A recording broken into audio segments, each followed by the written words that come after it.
quick one before we start. If you're sick of living off servo pies and guessing your way through meals on the run, this is going to help. It's Power B from Nature B. It is a full meal replacement shake. We live on it and we thrive on it. It's not a snack, it's actually a meal. And it's got grass-fed whey protein, probiotics for gut health, and it's the only shake in Australia with Nature B's Power Pollen built in. 2 shakes a day. It is that simple. If it doesn't work for you, Nature B gives you your money back, no questions asked. The intro pack's $39.95. There are links in the description. And like anything, it works best alongside regular exercise and a balanced diet. Now, let's get into the episode.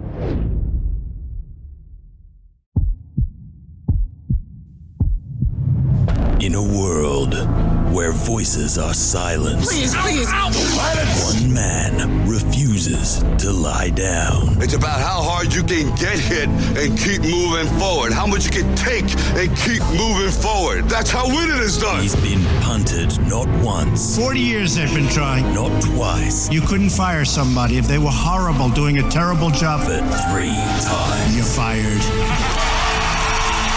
He doesn't tell you what to think, but gives you something to think about. Welcome to the Bonafide Podcast with Luke Boner. And he's not Here we go. done Hold your ears, folks. yet. It's showtime. Well, good morning, good evening, good afternoon, or wherever you might be. Welcome to episode 81, and we're still here. So thank you for your loyalty and thank you for enjoying the podcast or hating it. Doesn't matter. So long as you listen, so long as you share, so long as you download, so long as you tell everybody about it. Kelsey, the road trip to Dubbo, that embarrassing moment I tried to exit the passenger side of Rod Hannafy's Kenworth truck. A stupid thing, I missed the ladder. It was not done on purpose, but apparently it's gained a bit of traction, that 17 seconds. Yeah, obviously, I knew it would. At the time of recording this, where were we at? How many people are laughing at my expense? 265,000. It's ridiculous. And everyone's It's laughing so at me. good. Just for example, what are some of the folks saying? Let's see.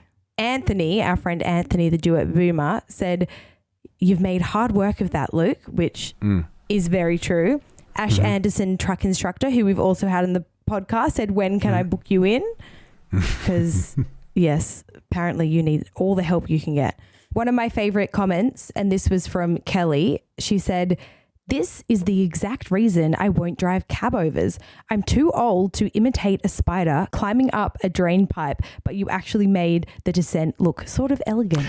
Anyway, it's a very, it was a worthwhile trip. We went in the Hyundai full electric Kona, and we'll be reviewing that with James Ward just around the corner. So stay with Yes. us for that. But Unfortunately, or not unfortunately, James has got a very busy week in Bathurst. We weren't able to get him on this episode, but we are getting him on next week.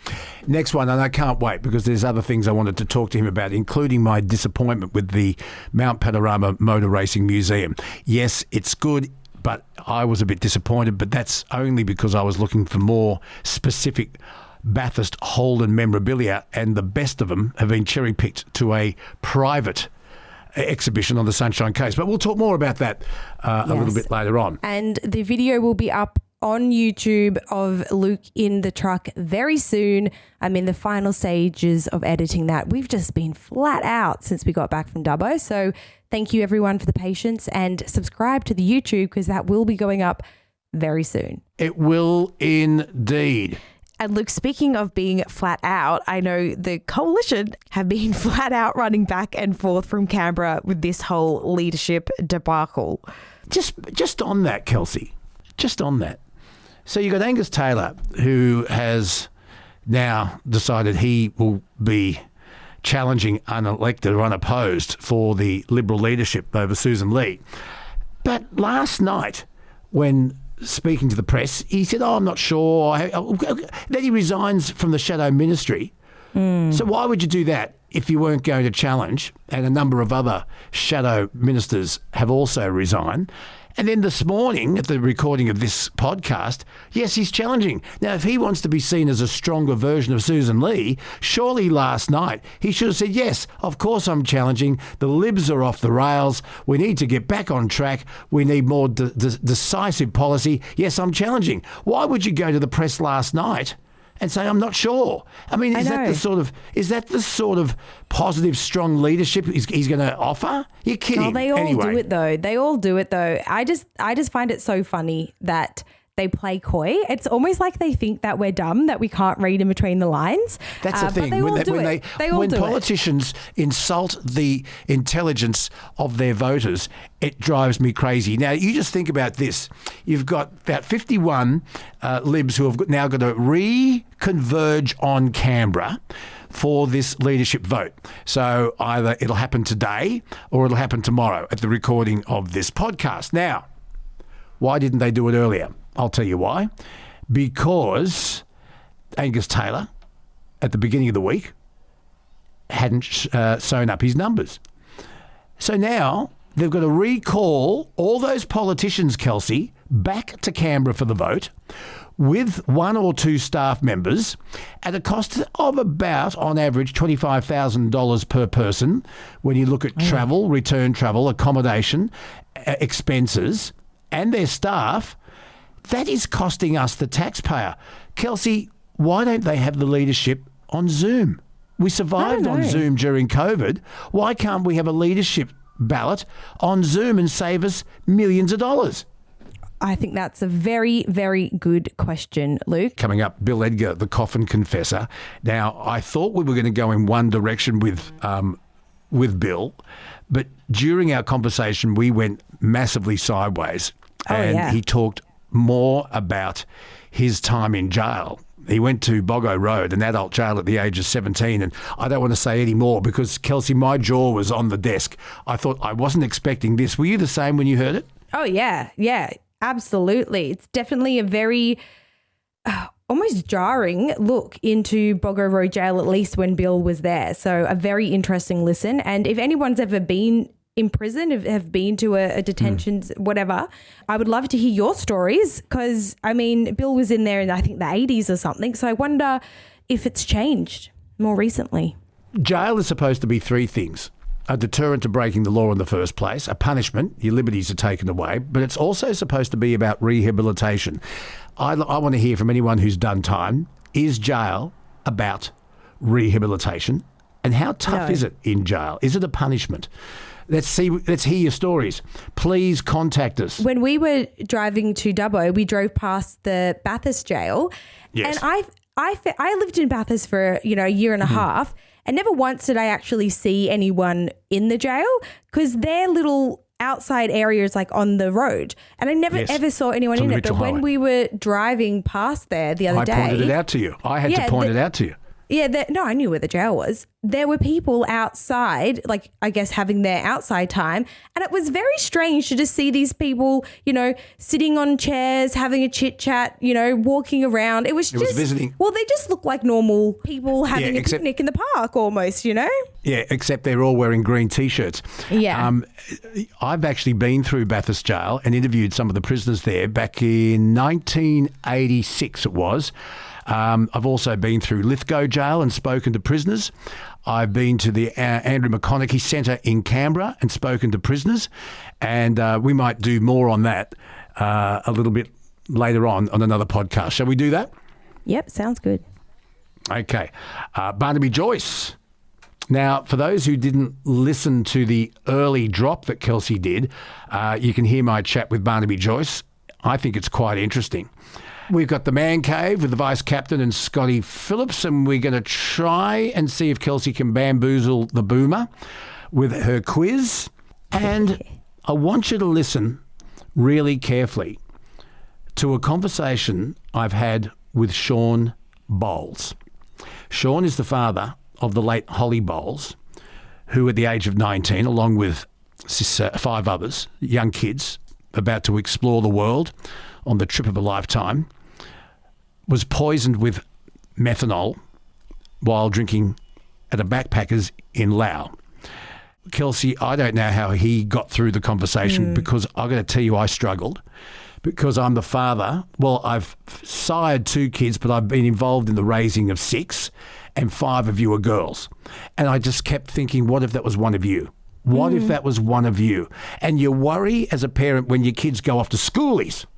But Laos, Kelsey, what a corrupt place. And just how appallingly have these families been treated.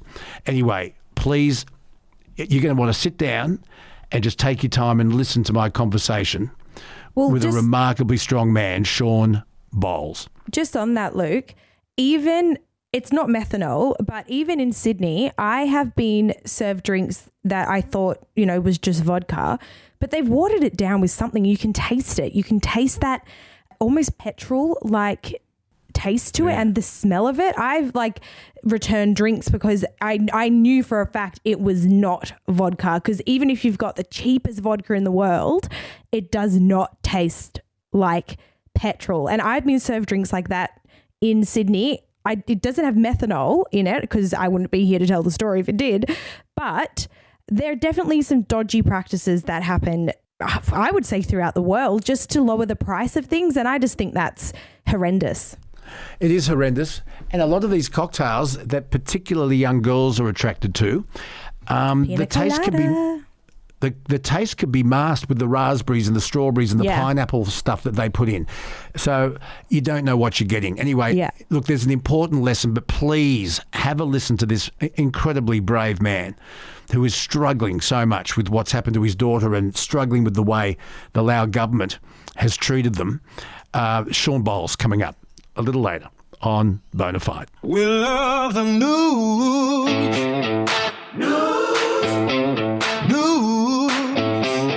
Something to think about. Something to laugh about. That's right. A couple of stories that have interested me today, Kelsey. And one of them I'm dropping on you without any notice. Ooh. New data has been released. Hey? Oh, I just said I love data. Sorry.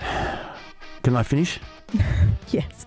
It's just like having your mother around when we're having a barbecue. I can't get a word in. Yep. Sounds about right. Someone once said to me, do you and Nikki talk much? I said, I haven't spoken to Nikki in 3 weeks. They said, why? I said, because I don't like to interrupt. Yeah. Nice. New data has been released today, Kelsey. This is breaking news. Wow. It shows a significant shift in Australian dining habits.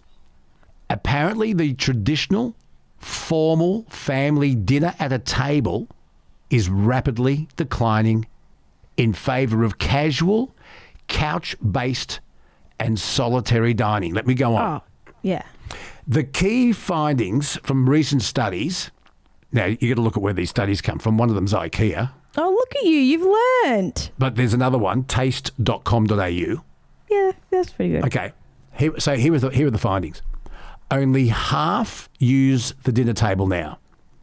Only about 53% of Australians eat dinner at a dining room table, Kelsey. The rise of couch dining. 30% of Australians are now choosing to eat on the couch in front of television. Guess where else people are choosing to eat, Kelsey? The bed. The bedroom. Roughly 4% of Australians eat in bed, and that number rising to 8% among Gen Z. Oh, yeah. High rates of solo TV dining. Australians are among the most likely in the world to eat alone in front of the TV. 64.4% doing so. It shows that the traditional family sitting around a dining room table to eat an evening meal is on a way out. Your thoughts? Yeah, absolutely. We only eat at our dining room table when we've got guests over. Otherwise, we eat on the couch. So much more convenient. I'm not allowed to eat in bed. I'm allowed to take my dinner downstairs when you stay over, and thankfully Yes. that's a lot because then I get to go downstairs and watch the shows I want to watch. But I'm not allowed to eat in bed. Down in our room, we have a big coffee table with 2 chairs, and I swing the telly around and I eat at that table. I am forbidden to eat in bed. Yeah. For those who don't know, when all of the kids moved out of the house, Mum and Luke decided to turn it was essentially they turned it into a second apartment that we rented out.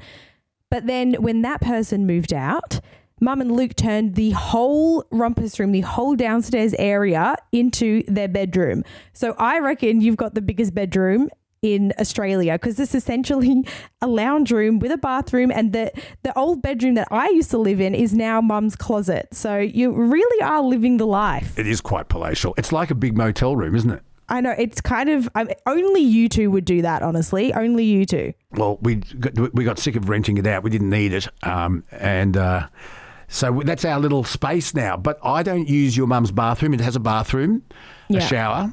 I don't use that. That's hers. I only brush my teeth there at night. The walk-in wardrobe, I've still got most of my clothes upstairs in the room you and Nathan stay in. Yeah. Have you noticed that?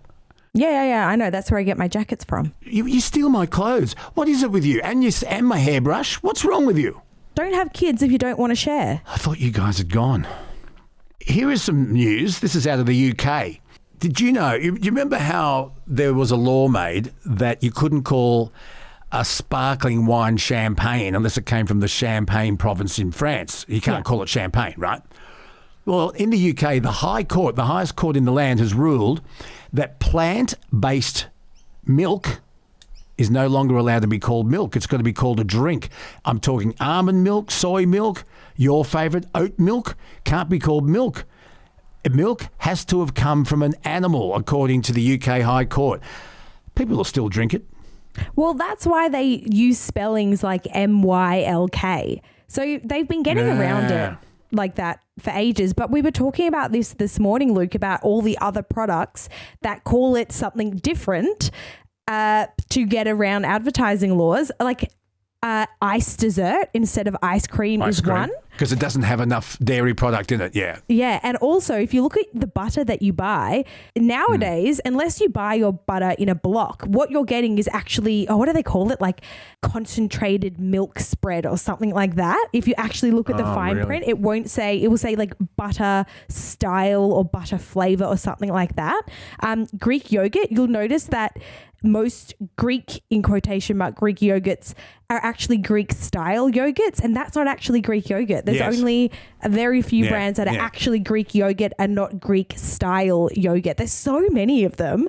Unless you're reading the fine print, you really wouldn't know. You got to do, I tell you what, you should do a deep dive on ice cream. It is outrageous. It's not ice cream. It's only got between 18 chemicals. and 20%. Yes. They call it ice dessert now. Yeah, because it doesn't have any cream There is in actually it. a product that was completely transparent with this, and can you believe it? The name of the product, Kelsey, was called "I Can't Believe It's Not Butter." See, that's good marketing. I lean into it. I think don't try and deceive people. Lean into the fact that what you've got is not what it actually is. Yeah, just Google "I Can't Believe It's Not Butter." It's a product. Is it there butter? you go. Mind you, I watched an episode of Border Force once, and it doesn't work with other products. There was a bloke who came through with a package, and it was labelled "I can't believe it's not cocaine." That didn't work. No. I wanted to talk to you about something that you've actually experienced, and that is underquoting on real estate. Underquoting is illegal in Australia, but it is still going on, and it's very hard to police. What we're talking about is you have a house that's for sale and the agent says auction guide X, and you get to the auction, you go and inspect, you get the pest reports, the building reports, you spend all that money and you're told, the auction guide's 1.1 million, and you get to the auction and the bidding starts at 1.2 and the property sells for 1.8.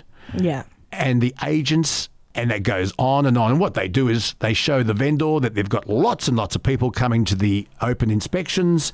They've got a big crowd there. The agent's done a great job in marketing.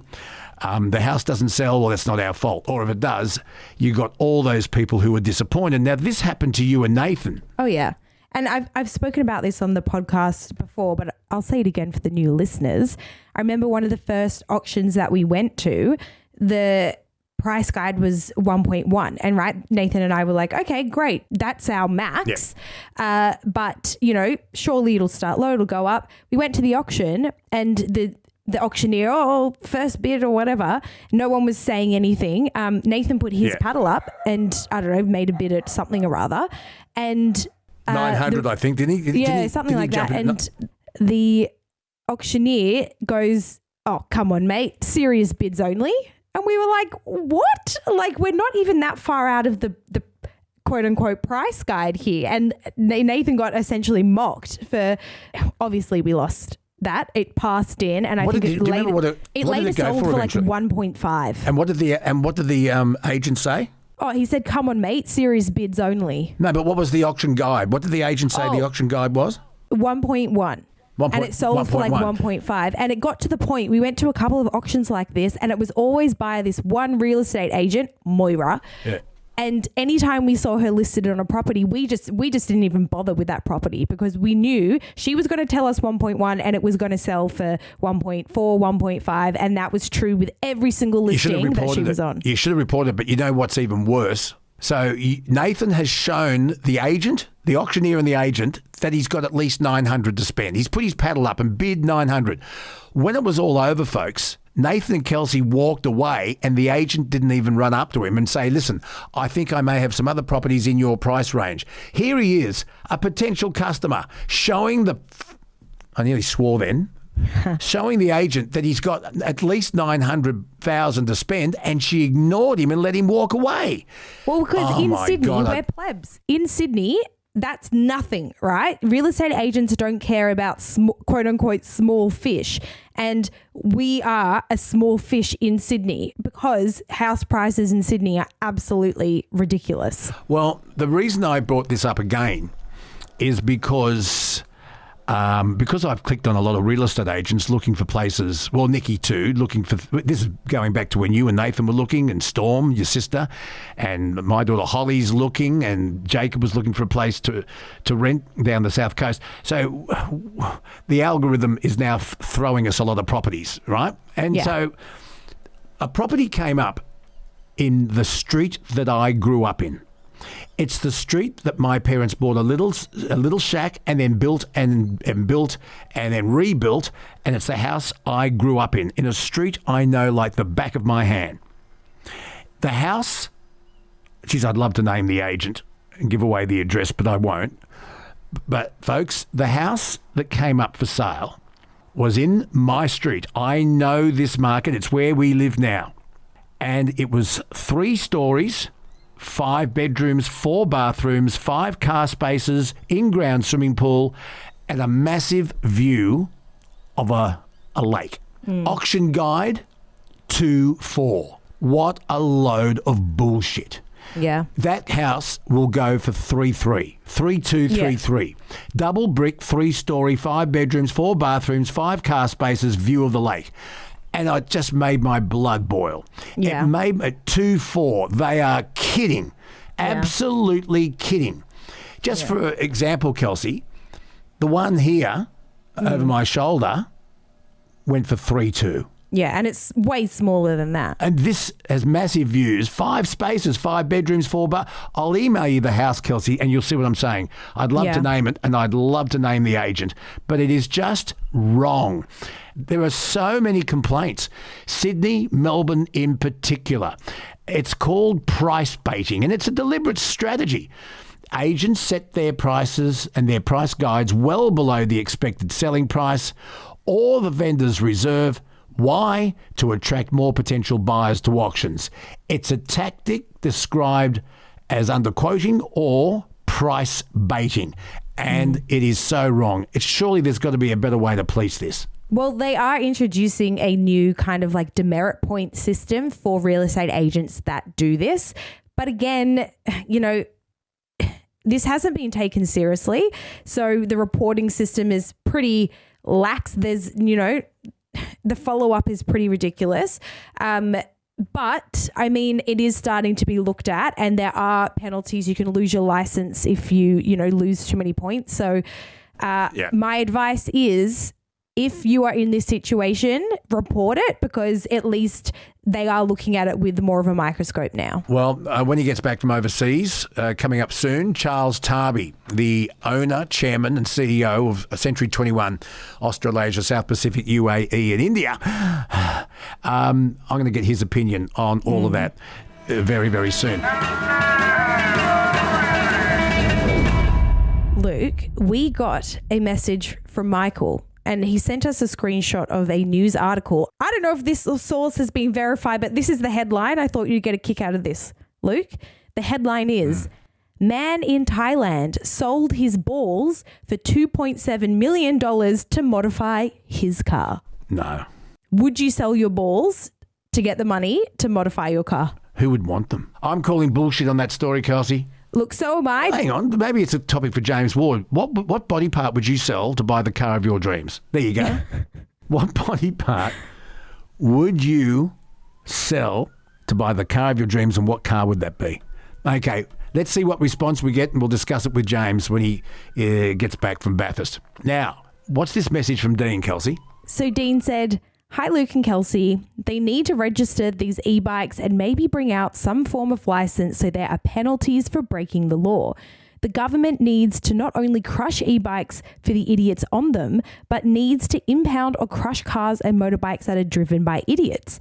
If the car or bike is owned by someone other than the driver, impound it. If the driver owns it, crush it. I think this should happen for speeding over 40 kilometers an hour or multiply offences of driving unlicensed. We need to be tougher on these crimes in this state." Luke, what do you think? Yeah, look, I think the crushing, I was all for the crushing of hoons in motor cars as well. I even went so far back in the day to say, crush it, cube it and put it on their front lawn so they can look at it. What if it's dad's car? What if it's mum's car? What if it's the family car?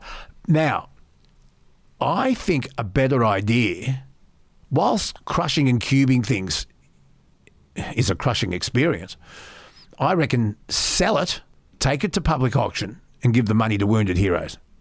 Yeah. If it's legal, if it's a legal bike. Yeah. If it is illegal, you got to destroy it. But you could take the battery out, I suppose. But I'm all for selling these things and giving the money to charity. Yep, I agree. We got this one from Gary from Mackay. "Hey guys, still loving the shows. Great content, great chats. But when Kelsey played Donald Trump letting one rip, I had to pull over. Guys, I had tears in my eyes and near wet myself. When you were chatting with people, look up a guy called Knuckles. He has a podcast, Proper True Yarns. He has a story called Blackwater Yeti. Luke and Kels, it's hilarious and a true story." So, Luke, I actually found some of this Blue Yeti story. Well, let's get him on. Let's get Knuckles on, Kelsey. Well, do you want to listen to a bit of it?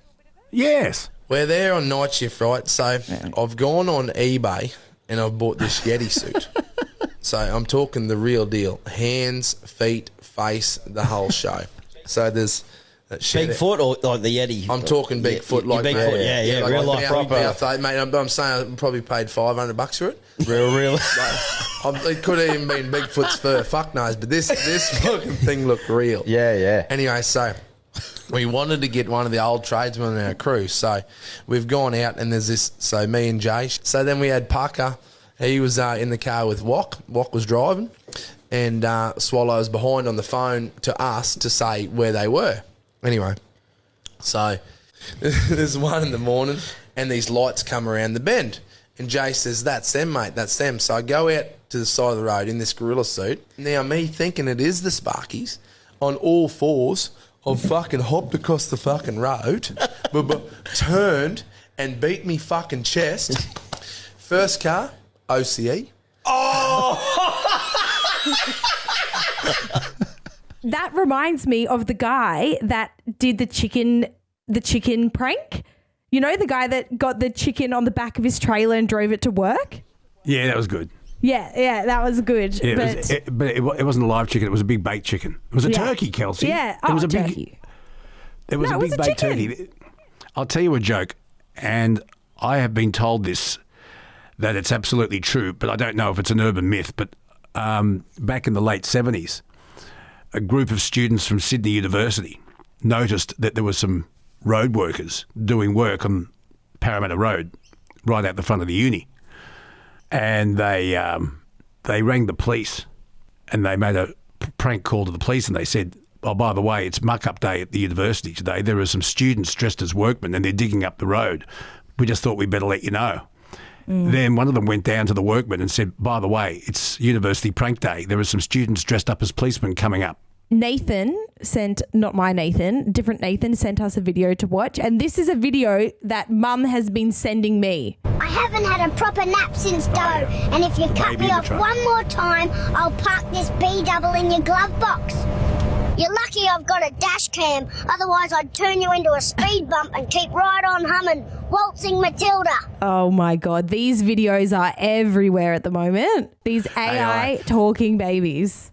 I know, but that was a really good one. And I actually showed it to your mum.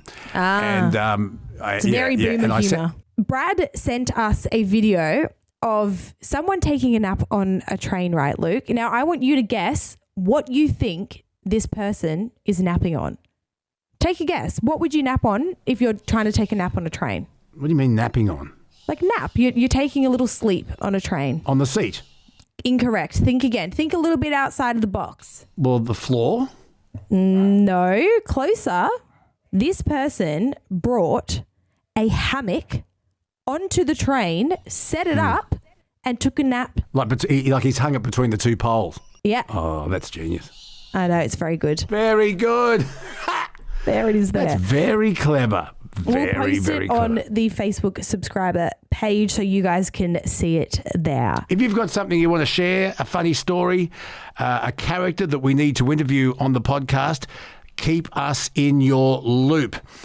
Leave us a voice message, 0291289311, Luke Boner, radio guy @gmail.com, and we will chase them up and we'll get them on the podcast. We love interesting people. Coming up, the Coffin Confessor, Bill Edgar, and life in jail for a 17-year-old. Wait till you hear this. Luke's on the desk, pushing long bloody knobs.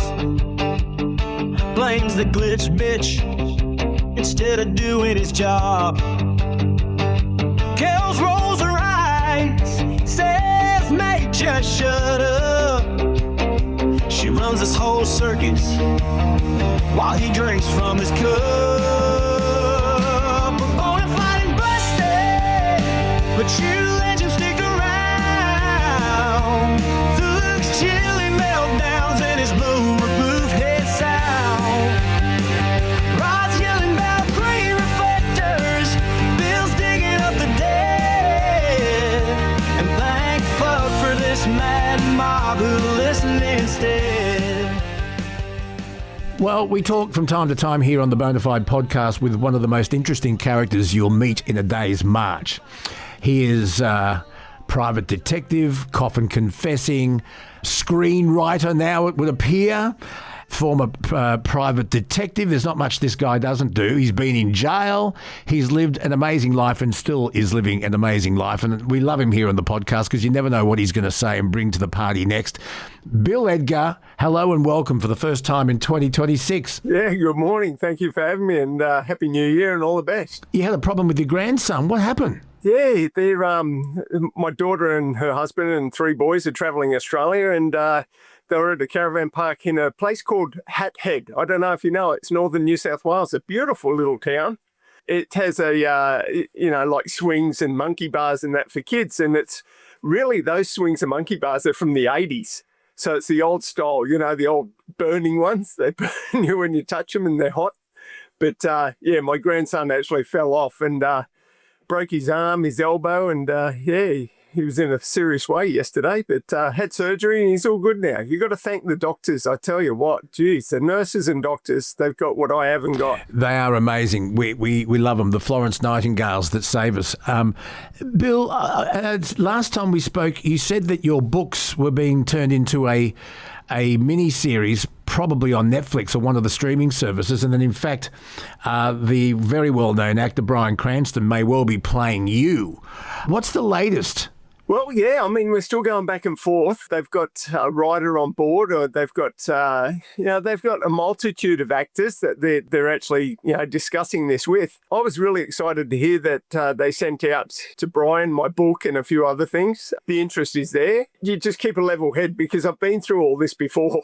A couple of years ago, I went through it with, some people saying that Ryan Reynolds was going to play the Coffin Confessor in a movie and do all this stuff. And you hear all this, but I just didn't want to sell my soul. I didn't want to, the money's good, but once you sell it, that's it, it's gone.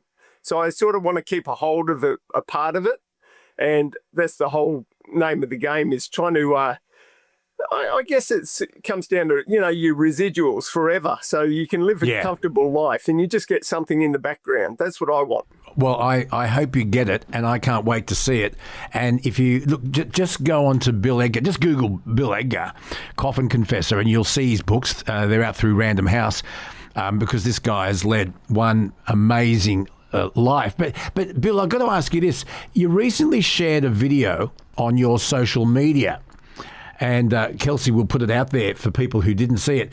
If you search the Coffin Confessor on Facebook, folks, you'll find it. And you were reading an email from someone who was pleading with you to make sure that he was actually dead and to make sure his web history was deleted. Tell us the story. Yeah, I do get a lot of emails that come in every morning. I wake up and there's plenty of emails to go through and reply to, and it's quite a fortunate job. I love doing it. But this gentleman, he has an absolute fear of being buried alive, and he basically said, punch me, pinch me, do whatever you can, stab me, just make sure I'm dead. For the love of God, make sure I'm dead. And I can understand his fear now, because I hear it so often from people that, don't want to be cremated alive, or, and we have a system where that may never happen in Australia, but it has happened around the world where people are... Well, look, there's a history of it. Back in Victorian days, in fact, going way back to medieval days, a lot of people died because of lead poisoning. They drank out of lead goblets, but they would often come back to life after being buried. And so they had the rich people could afford to have a bell, on a string attached to a bell that they could ring, and it would alert people that they were still alive in the coffin, and they would often come back to life in the middle of the night. So they employed people to march up and down the graveyards listening for these bells, hence the saying, ask not for who the bell tolls. However, those people worked late at night, and it was called the graveyard shift. There you go. There's a history and everything. So, what happened? Did you delete his history? Did you make sure? Finish the story. No. This gentleman just reached out and said this is what he wants done. I have deleted somebody's history before off their computer, and it's something that I guess scares a few people, because they just go into their previous history and they delete and they think it's gone. Well, guess not. It's always there. It's got to be done properly. It's in the cloud, isn't it? It can be in the cloud for sure. Absolutely. Now, what gift did he want you to send his sister? Tell us the story. Oh, yeah. Look, him and his sister had a falling out over 30 years ago. They don't speak. They haven't contacted each other. And this particular gentleman wanted 33 letters. And they were actually birthday cards and Christmas cards with a little, note inside each one, saying that he was thinking of her each year. And the final one would have been always thinking of you card. And in that, she was to open it up and she'd see a photo of him and her as kids holding hands, or, it's so sad that we go through life with that, I guess, that angst or that bitterness, and it's hard for, I guess, men in particular. We got an ego, and we just don't want to swallow it. It's sad.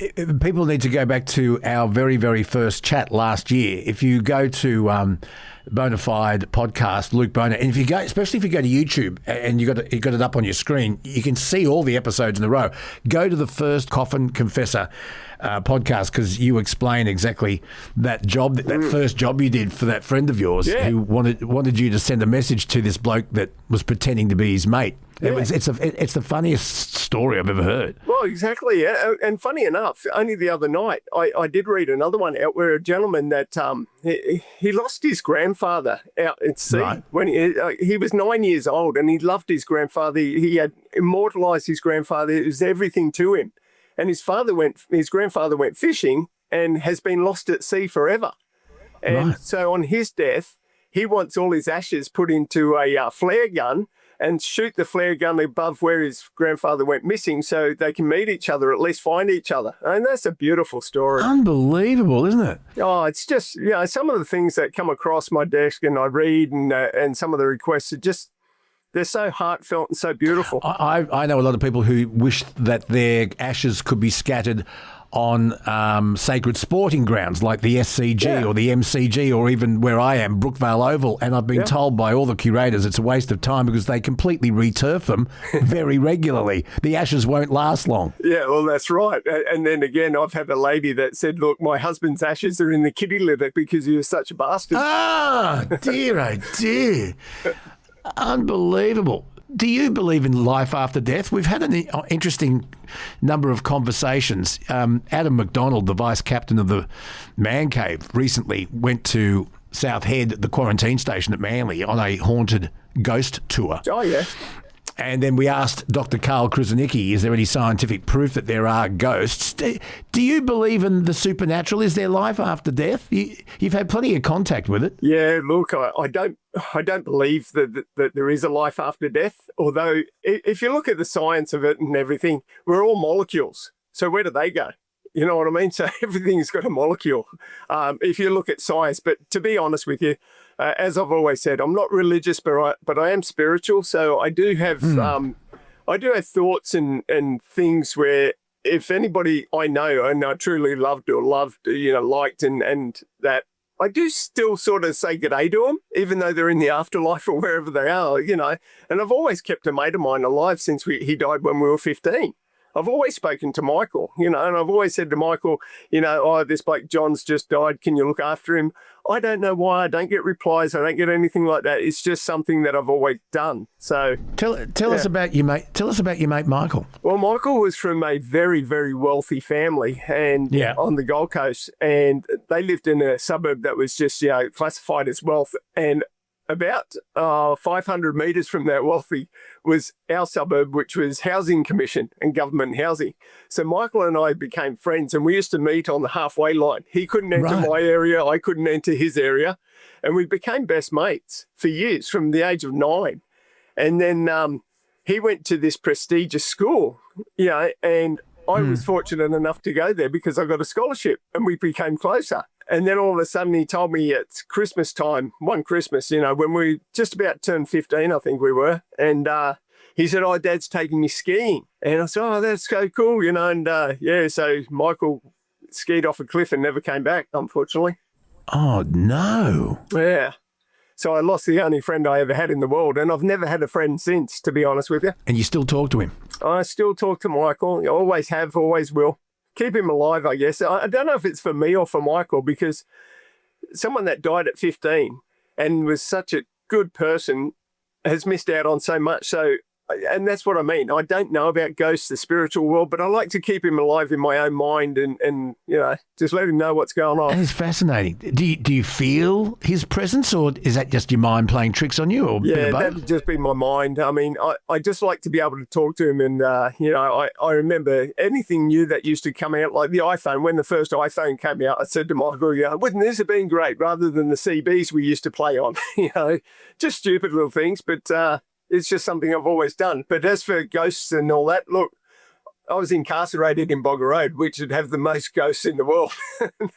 And, there's no ghosts there. So I think Boggo Road is the only jail in Australia that refused to allow Cold Chisel to play it. I could be wrong. It was years ago. I think I heard Don Walker talking in 1982 saying Boggo Road wouldn't allow them in, but maybe since then they have. But yeah, I'm not sure. But I mean, it was such a hard, treacherous place. It's disgusting. I mean, but at the same time, I've seen people on YouTube and that have been to prison before, and it's remarkable how a lot of them, even most of them that I knew, have rehabilitated themselves and come out, fairly good, and got a good life. Nathan Jones, for instance. Nathan Jones was in there and he was 7'1" and he became a movie star with, Brad Pitt and that. And he was a Goliath. I think they called him the Goliath of, or the Colossal of Boggo Road. He was a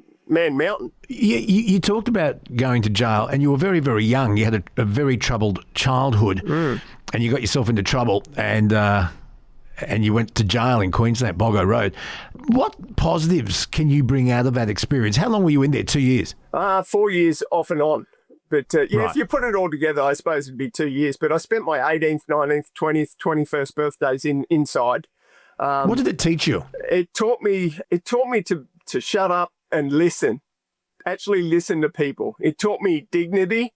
It taught me how to act and react, and it taught me to fight, obviously, but more so, it taught me that doesn't matter how big you are, how strong you are, there's always someone better. I met a gentleman in there that was 5'2". He was a scrawny little fella, and the whole prison was feared of him, absolutely feared of him. And it was more about the crime he committed, which was terrible and heinous.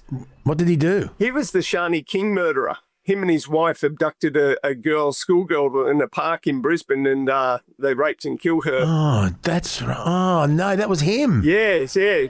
What a horrible human. Well, he's still incarcerated today, and his wife, I think her name was Beck, she ended up dying in prison. And it wasn't because we were feared of him himself. We were just feared of the crime he committed, and that's a big thing in jail. It seems to be the status of the crime, not how hard you are or anything else.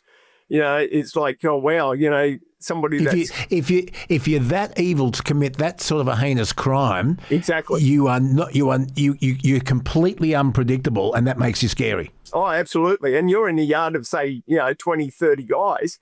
You always try to keep your back to the wall, but there's always one time that you won't. And this person could pour boiling water over you, stab you, do anything. And so you're always aware of the most evil person, not so much the toughest and hardest, because they've been through life and they've had some hard knocks, but it's always that weird one, that one that's just got the most callous crime in them. Yeah, it's scary. Did you ever have a conversation with him?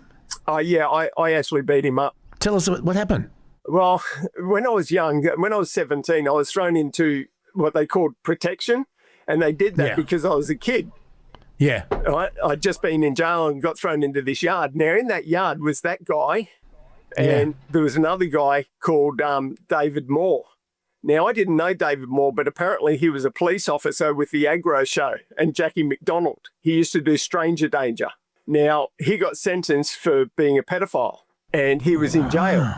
When I went into the yard, another inmate came up to me and he said, "Hey, you shouldn't be in this yard." And I said, "Oh, what do you mean?" He says, "Do you know where you are?" I said, "No." He said, "You're in the boneyard." I said, "I don't know what you mean." He says, "This is where all the pedophiles are. You can't be in here. Get them out, tell them, and get yourself out of there as quick as you can." I said, "Okay." But another inmate behind him said, "But before you come out, you've got to bash him and him. And if you don't, there's going to be serious consequences when you come out." What? And when they told me who these two were, I had no problem doing it, but I was just more scared that if I didn't do it and I did get let out, what was going to happen to me? So it become dog eat dog. So, yeah, I ended up bashing both of them quite violently, and then I got sent into solitary. And then when I was in solitary, the screw come and saw me and he said, "Bill," he said, "if you keep doing what you're doing, you're never going to leave this place." And it was a wake-up call. How did you instigate the bashing? Did you just walk up and hit him, or did you pick a fight? What happened? No, I just walked up and bashed both of them. It was insane. It was madness, stupid. I could have killed him, and I could have still been in there today. So, yeah, the amount of damage that was done. And the other one was a copper, and I had half the prison laughing and yelling and clapping for me. So it was an ego thing as well. It was terrible. I look back on it and I think, far out, I could have killed these people as much as they deserve it. Not from me, though. And you just did it with your bare hands? You didn't use a weapon? No, there was no weapon I had in jail. No, just bare hands. Yeah. I was 17. I was scared, but I'd already done a lot of fighting on the streets. So, It was just one of those things. Oh, wow. 17. And in order to get out of the boneyard where the pedophiles were, you had to go bash these two. Yeah. And you had to go and just and one of them, not the stranger danger aggro bloke, but the other bloke who committed that unbelievable crime with his wife, he didn't see you coming. Yeah, it's hard to comprehend, and you know, but at the same time, it was my life or theirs, and you know, I had to do what I had to do. Did you encounter, while you were in jail, 4 years on and off, did you encounter him again? Oh, no, he was totally segregated and they were placed in another prison. I think they went to a protection farm or something later on. So I never really got to see him. I did hear that Dave Moore ended up getting released and owned a bloody news agency in Brisbane or North Brisbane or something. And that shook my bones, because I thought, you know, these people end up getting out and just become a citizen and nothing, no consequences or anything. So anyway. Unbelievable. And before we move on, the question I'm asking is, how did the system allow a 17-year-old boy in that part of the prison? Well, yeah, I don't understand how the system worked back then, and it's probably a bit different today. Well, it is different today because you can't go to adult prison at 17. You can only go at 18. So you're classed as an adult at 18 now, when in my day it was 17 in Queensland. But I got to say, there was one other 17-year-old who came in, or he was there. That was 1986, 87, 86 maybe. And he is still there today. And we had the most horrible relationship because he raped everybody and anybody, and the system allowed that to happen. So the screws, if there was an inmate that was really bad and bad to them, they would let this guy into their cell. That's it, and that is documented everywhere. So his name's Ray Garland, and Ray Garland is the most notorious, prolific sex offender in any prison in Australia, and he's still there today, and he still does what he does. At 17? Oh, at yeah. 17? Yeah, he was prolific. We used to fight through the fence because I used to see him drag people into the toilets. I used to see the screws having a hard time with a prisoner. And what they'd do is they'd allow Ray Garland in with that prisoner just so that prisoner would be raped. It was absolutely horrific, and it went on forever. And it was still, it's documented everywhere about this guy, a prolific rapist. And one day, Ray Garland came to the gate and he says, "I'm going to have my way with you." And I said, "Mate, do it today. Let's do it. Let's go." And he said, he looked at me and he said, "No, you got the devil in you." And he walked away. And that was the last time I ever spoke to Ray Garland, but I saw what he did. And and even today he's still incarcerated. And it really annoys me that the system, why they don't, I don't know, you know, they should really give all these guys that do that type of offending and pedophiles and that, they should cut their balls off or something. You know, I don't know. Inject them. Yeah, well, I don't think it's about sexual gratification. And every expert I've spoken to says a pedophile or a habitual rapist often does it for power more than sexual gratification. Do you think pedophiles and serial rapists can be rehabilitated? No, I don't. And I'm speaking from somebody that's on the other side and that's been a victim. So, and yes, of course, I'm going to come out and say, no, fuck them, they should all die. I mean, that's just me. But if I was to be brutally honest with you, there has to be something for these people. And if it's rehabilitation, that's fine. But I guess we have a register now in Queensland where they're registered and all that, and they're looked at. But that costs thousands, hundreds of thousands of dollars to monitor these people. And if they come out and just commit one more crime, that's against a child. That's not just that child's problem. That's that child's family, and becomes the community's problem because that person did this to a person, you know, which is an innocent child. And that innocent child grows up like I did and hates the world for a few years and seeks revenge on everyone, which is a terrible, terrible cost to the community and everybody else around them, all because of this one person. So, you know, I'd like to think they could be rehabilitated, but what got them there in the first place? Yeah, are some people just born evil and unable to change? You changed. Did going to jail change you? Yeah, it wasn't so much going to jail, and it was a lot to do with the other prisoners because I didn't want to be like them. So I fought, and I'm honest here now, I fought myself the hardest because I didn't want to be anything like any of these prisoners. Yeah. And I fought to do the right thing. I fought to stay out of the way. I learnt to shut up and listen. I learnt to be able to read people a lot better, which I'm really good at today.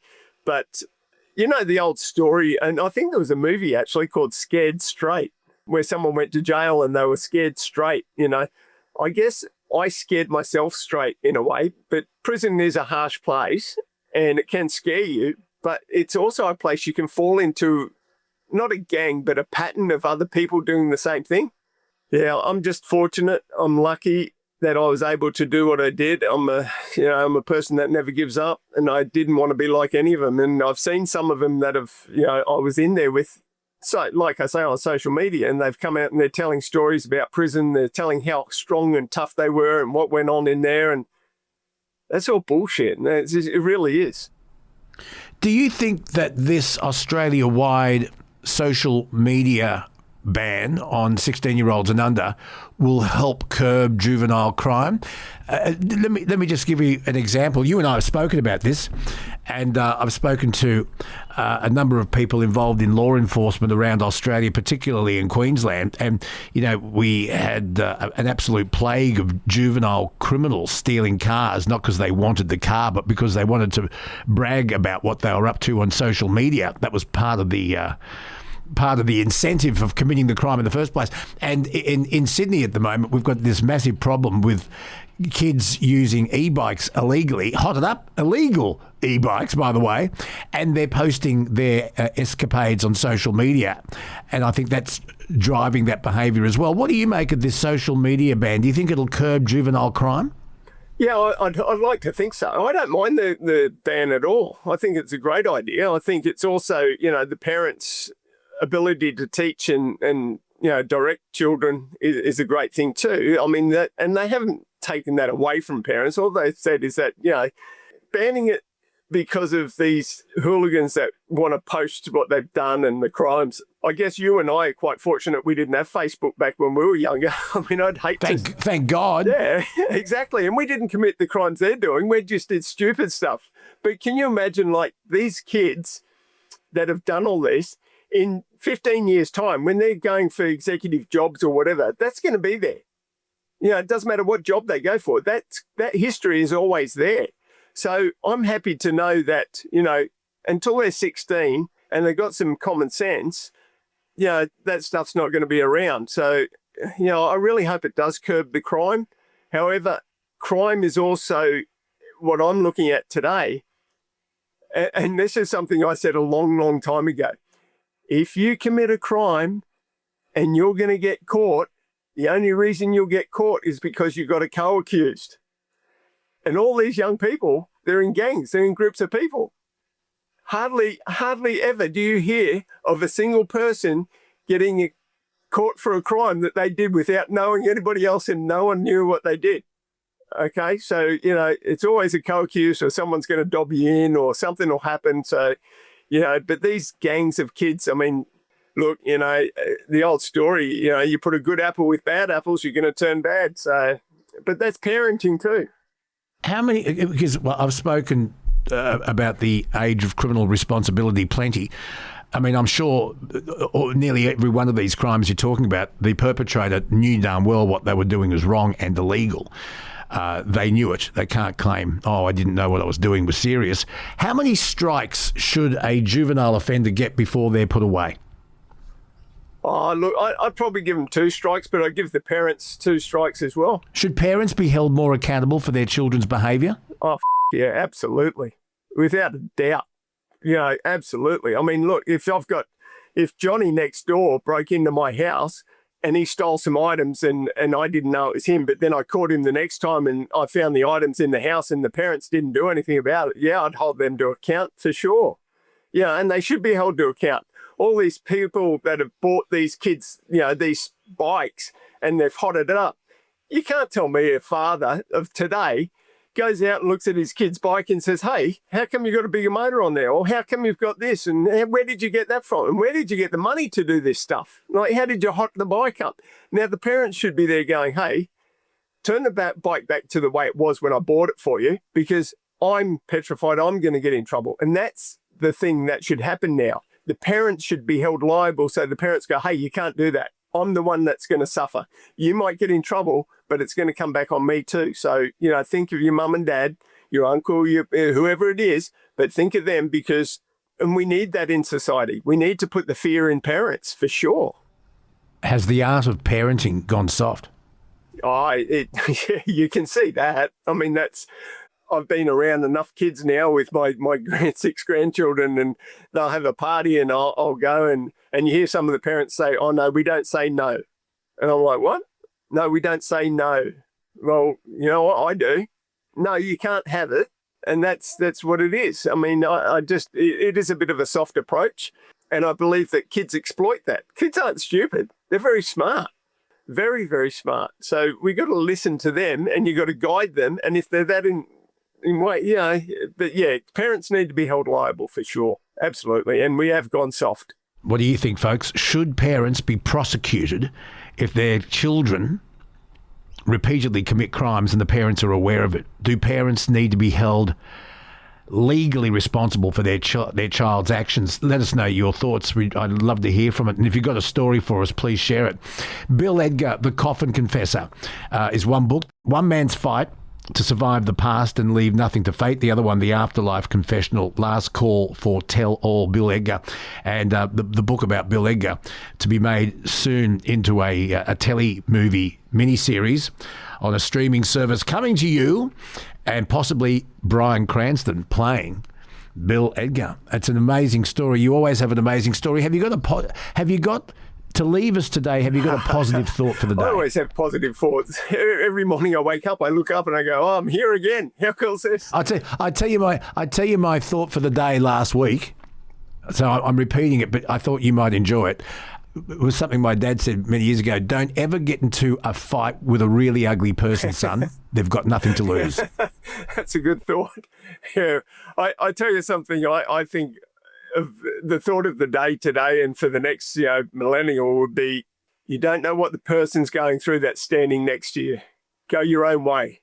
Live and let live. Yeah, another one of Dad's was never look down on someone unless you're giving them a hand up.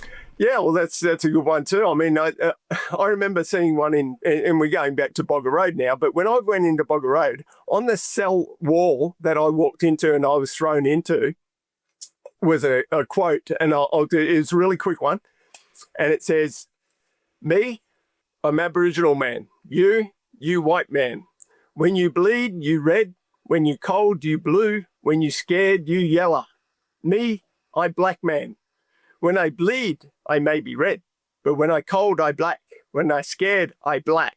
And you have the nerve to call me coloured. If people want to get in touch with you, how do they do it? Google. Simple. Bill Edgar, The Coffin Confessor. Always really great to talk to you. You've always got an amazing story. Let's catch up soon. Take care and thank you. And hi to all your listeners.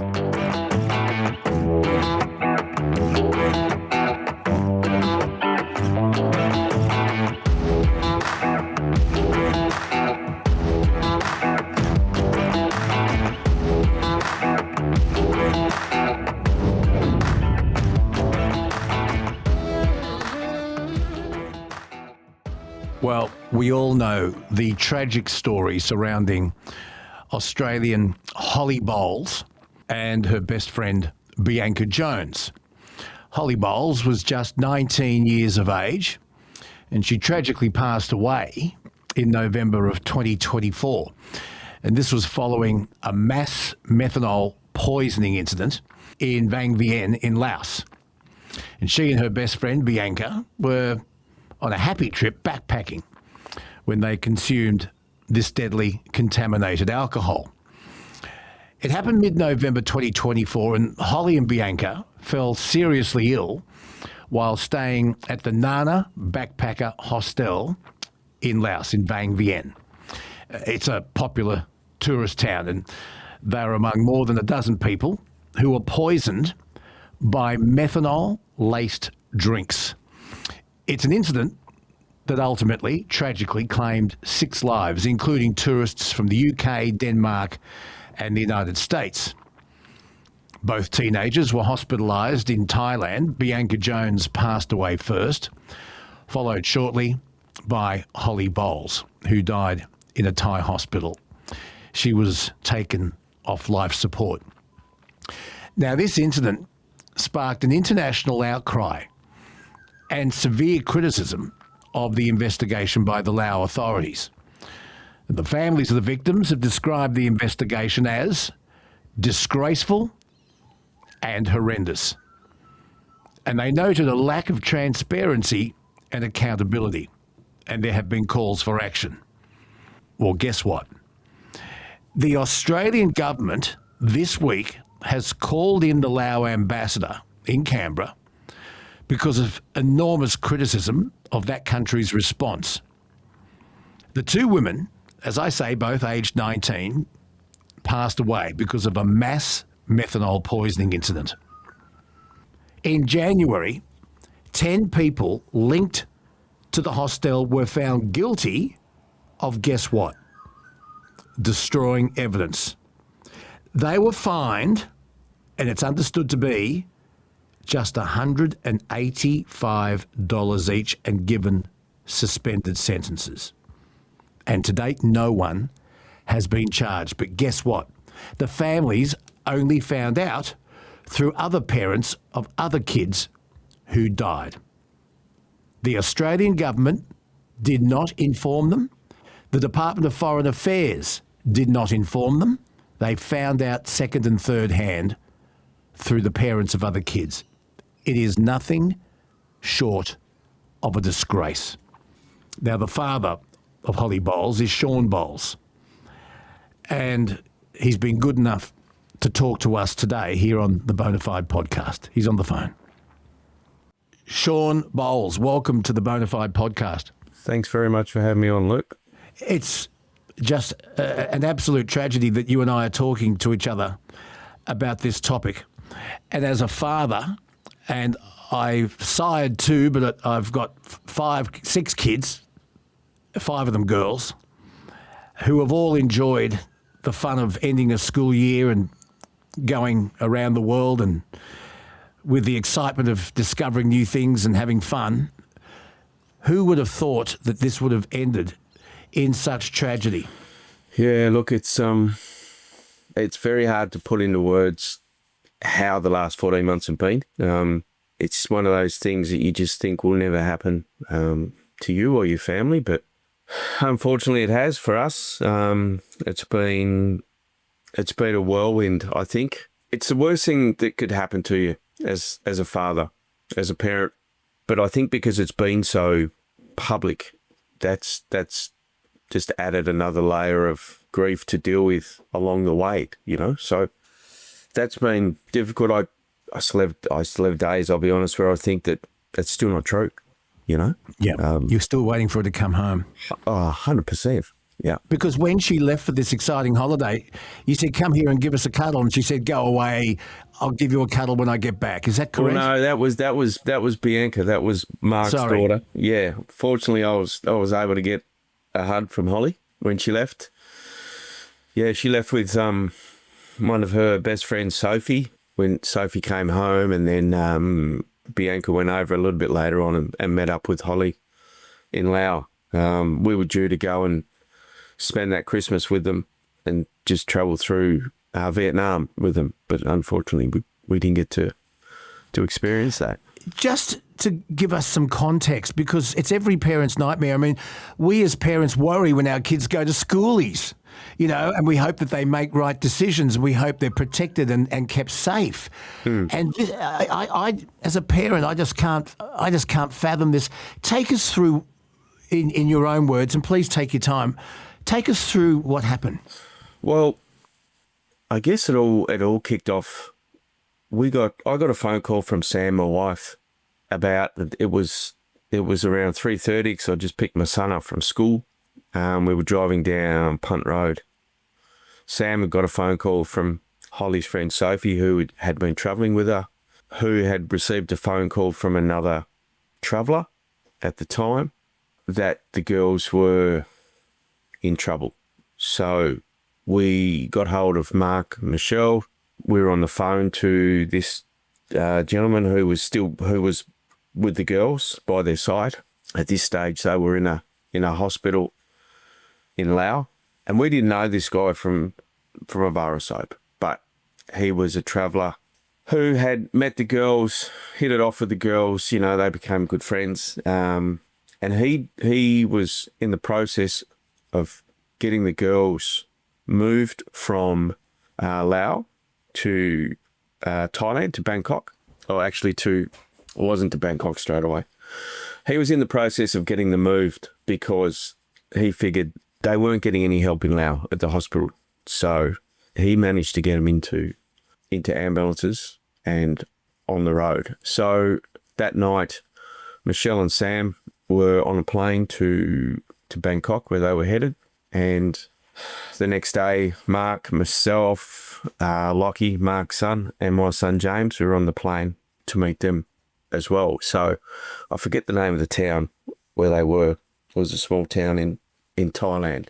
But that's where we initially went, and the girls were. When we got there, they were on life support when we got there. And then I guess fast forward a couple of days, we were advised that Holly was stable enough to travel to Bangkok. So she flew to Bangkok on a helicopter.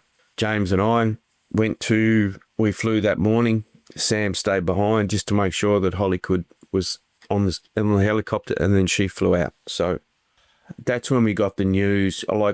And I know a lot of people thought, they're in Bangkok. How you think Bangkok, Thailand hospitals, but the hospital that we were in was unbelievable. It was such it was the best place that Holly could be. But yeah, over the next 3 days, we were just advised that there was a lot of damage to her brain. She was on life support there. Look, yeah, just without going into too much detail, it was, we were there, I think, for 3 days. And on the 22nd of November at 12:28 was when, the life support was turned off. And that's in a short, I guess, version of what happened. But yeah, it was just one of those, again, you look back on it and think at the times it's just not true, but she was in a good place. We were lucky to be with her when she did pass. We were by her bedside for the whole time. So that's something to treasure. So much happened in between there with, everything else, and with the media being there, and we had no idea how big the story was back here in Australia. Because so many parents like myself can think, gee, this could easily have happened to my child, because you're partying, you're having a cocktail, and, you trust that you know what you're consuming. Yeah. And they have deliberately put a poison in these drinks, watered it down with a lethal dose of methanol to make the drink go further, I guess. I don't know. But you just, and I think as a father, Shaun, I think of one of my kids being on life support, and you think, I've got to make a decision. I don't know how you make that decision. Yeah, I think we came to the doctors there were world class, and we had a lot of advice from doctors back here in Australia as well. We came to the conclusion, because we could see from everything that was presented to us, that Holly just wasn't going to make it through, so we just, I guess, figured it was inevitable, and that's what the decision that we had to make. But certainly not something, that you want any parent to go through. James, our son, was there as well. But if you look at what you can take from it, we were there with her. And that's, I guess, the thing that I hold on to is we were there, and she's at peace. Because of the large presence of media, and I think the fact that we all think this could easily have happened to one of our kids, it did attract a lot of attention, and so it should have, so that this can never happen again. But the investigation was an absolute shambles. Take us through the investigation. Well, I can't really, because we don't know anything about it. That's my wow. I can't tell you anything about the investigation, Luke, because we don't know anything. Only what has come to light in the last few days. We've had not one piece of correspondence, email, phone call, anything from the Laos government. So we don't know who these people are that have been charged in the last few days and fined $180. We don't know what they do, who they are, their position at the hostel. They could be anybody. So I couldn't tell you about the investigation. We've been told that it's an ongoing investigation. And I know that our government has pushed for the federal police to be involved. But the Laos government just keep pushing back on it and saying no and no. I mean, now you don't have to be a detective to be aware of the corruption that goes on over there. And that's our biggest concern is the investigation is hindered because of the corruption. You see, you would think that the Laos government would do everything within their power to really get to the bottom of this and stamp it out, because their tourism industry is going to be heavily fractured over this. And you would think they'd want it fixed, wouldn't you? Look, you'd think so. You'd think they are heavily reliant on tourism there. So this being out must have damaged it. And we've wanted to. One of the things that we have been able to do is create that awareness for people travelling there and warn people against going there because of what's happened to us. So they've just buried their heads in the sand, and I think they just want it to go away. You think about the fact that they were only charged with destroying evidence, and you mentioned the fine, $180, $185. I read it beggars belief. It just beggars belief. And to our knowledge, the practice of serving methanol with alcoholic drinks is still going on. We don't know. The Department of Foreign Affairs and Penny Wong, the Foreign Minister, what correspondence have you had with Penny Wong? Have you found her to be helpful? Or do you think that she's really a toothless tiger in all of this? Look, we've had meetings with Penny Wong. We've had meetings in Canberra with her. We've had meetings in Melbourne with her. They have continued to reach out to the Laos government and push for an investigation. We're happy to hear that overnight now that they're sending a special envoy to Laos. So for us, that's a positive step forward. And I guess that's the direction that we want to head with this is forward. We spoke to the special envoy last night. We will wait and see what comes of that, but we certainly hope that there'll be more progress than what there's been in the past. Is it true that you and your family only found out about proceedings so far through the parents of other kids? That the Department of Foreign Affairs could not keep you informed, that you found out about proceedings so far, second and third hand? I mean, that must be devastating. Yeah, and look, that's really what's sort of kicked everything off in the last few days. We're in constant communication with Sue and Neil White, who's Simone White's parents, Freya and Anne-Sophie's parents. They're the two girls from Denmark who passed away as well. We're in contact with all of these guys, and we've all had different experiences with our governments, I guess. Neil found out from the English authorities, and then he put it online to us, and that's how we found out first and foremost. So that's the way we found out, and that's sort of what's put everything in motion for the last few days, and I guess led us to where we are here today. Are you said you're in touch with the other families. Has it brought this tragedy that affects you all, has it brought you all closer together? Have you found some form of solace in being able to relate with these other families? Has it given you any strength at all? Look, I guess the strength is that you can talk to someone who knows exactly what it is that you're going through. Yeah, sure. And they all had very different experiences to us. when they were in Laos, because their girls passed away in Laos. They had to go, Didier and Carson, who were the fathers of Freya and Sophie, they had to go and basically find their girls in a monastery in Laos. They wanted to get take their girls home. But the Lao government has told them that if you want to take your girls home, you need to sign the certificate that says they passed away from natural causes. Oh, no, really? Yeah. So otherwise it would be 3 to 4 weeks before there would be an autopsy to find out. Really? Yeah. So, and they oh, really? Yeah. So you can imagine the situation that they were in.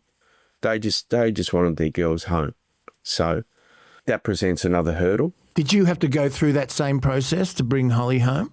No, we didn't. We didn't. You know, when we were in Bangkok and those arrangements had to be made, we were dealing with the people, the Department of Foreign Affairs that were on the ground in Bangkok, and they were outstanding. They were unbelievable. The help that they gave us, the funeral director over there who looked after that was just unbelievable. So I guess that was taken care of for us, which we were really grateful for. So we could just, that was all happening while we were just trying to comfort one another. But the Department of Foreign Affairs, when we were there, they were unbelievable. They took care of all of us. So we didn't go through that.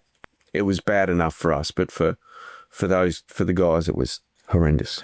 I don't want to sound mercenary, but to go through all of this and to have your whole gut completely broken, but then the cost of doing all this, are you okay financially? I mean, this must have put you through financial hell as well.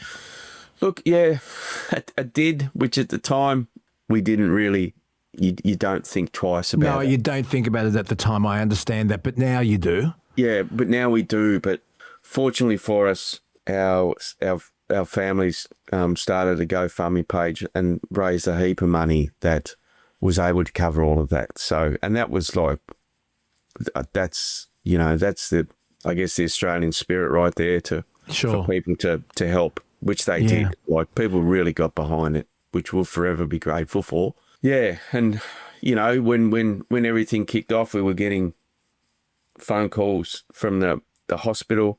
We need this. We need your credit card. This will be $1,500. This test will be $1,000. Yep, no worries. Whatever you need, do it. You just don't think about it at the time. It's not even a thought. So, okay. Yeah. Look, I want to, if it's okay with you, I want to get to know Holly just a little bit better. I've seen the videos. I've seen pictures.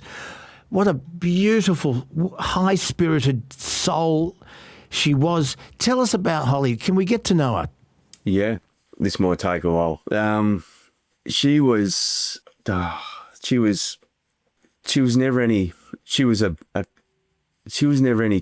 trouble for us. She was an incredibly loving person. We as a family were incredibly tight. The four of us, we would, my happiest times with my family was just sitting around the dinner table, and we would laugh.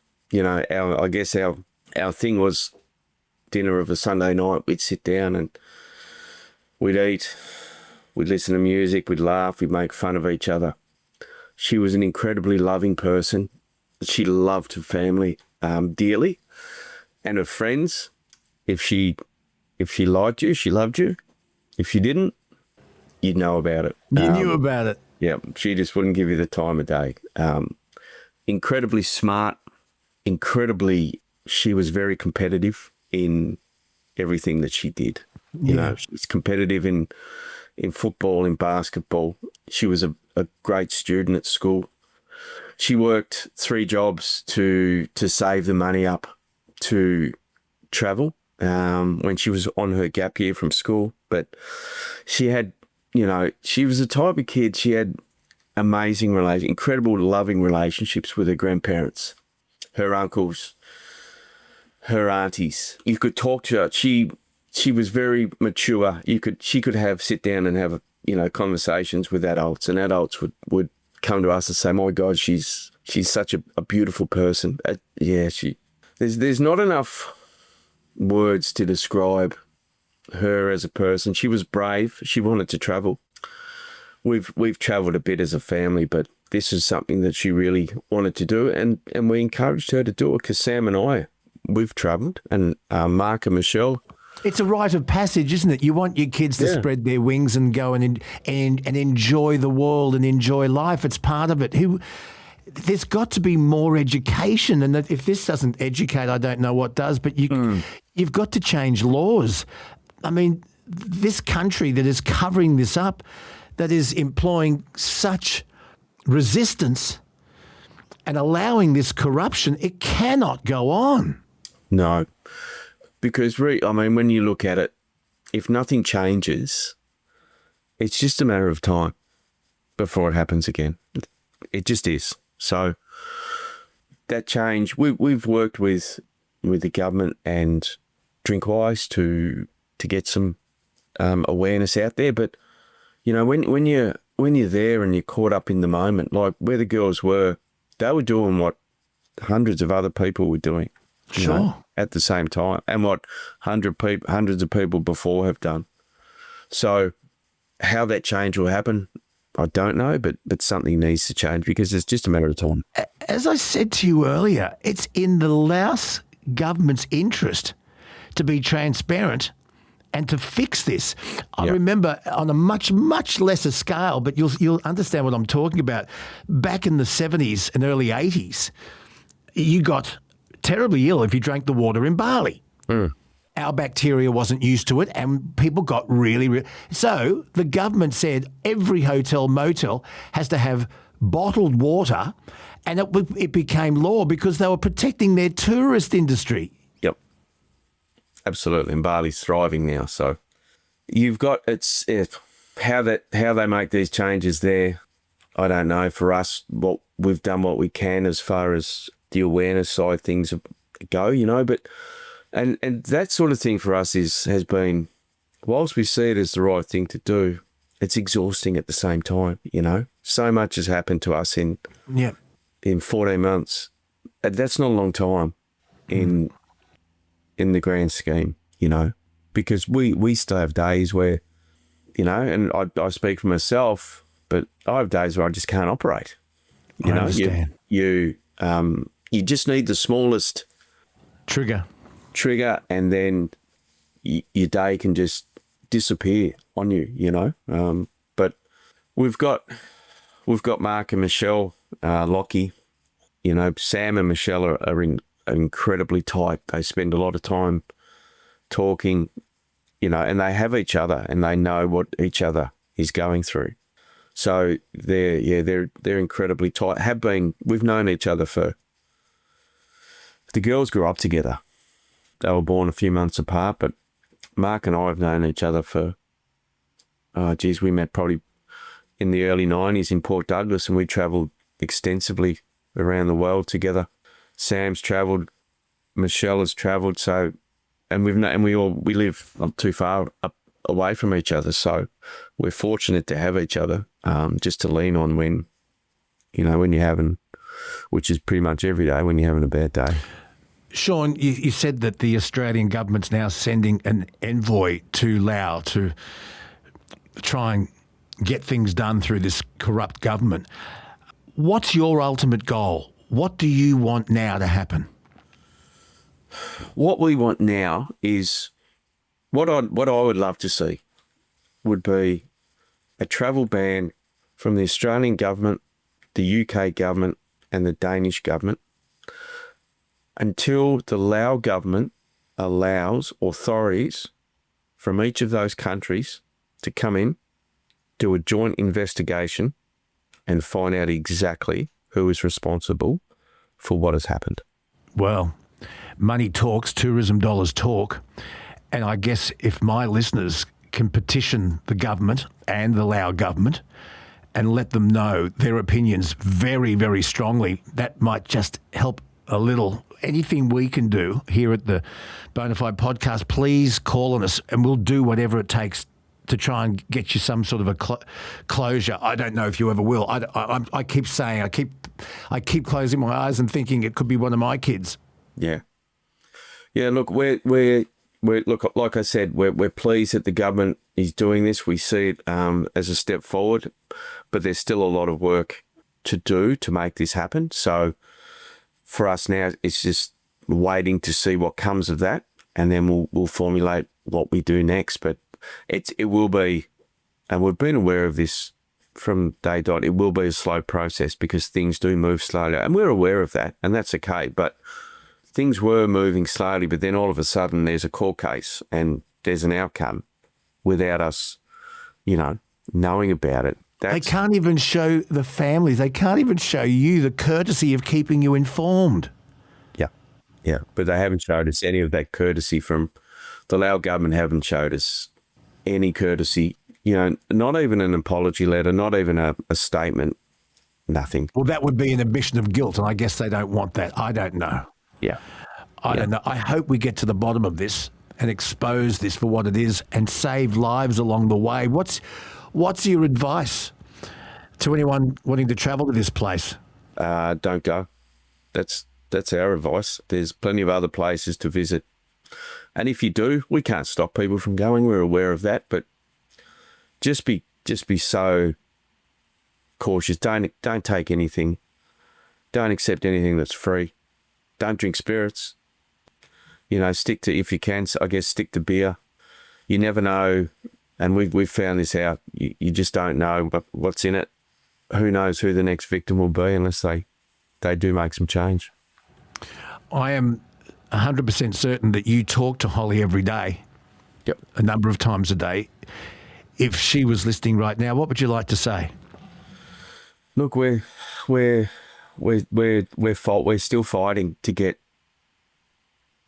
justice for you, and we won't stop until we do. I don't care if this takes me for the rest of my life. We'll still continue to fight because what we want justice, and we want the right outcome because we don't want this to be Holly's and Bianca's legacy. We don't want them to be known as the girls that died from methanol.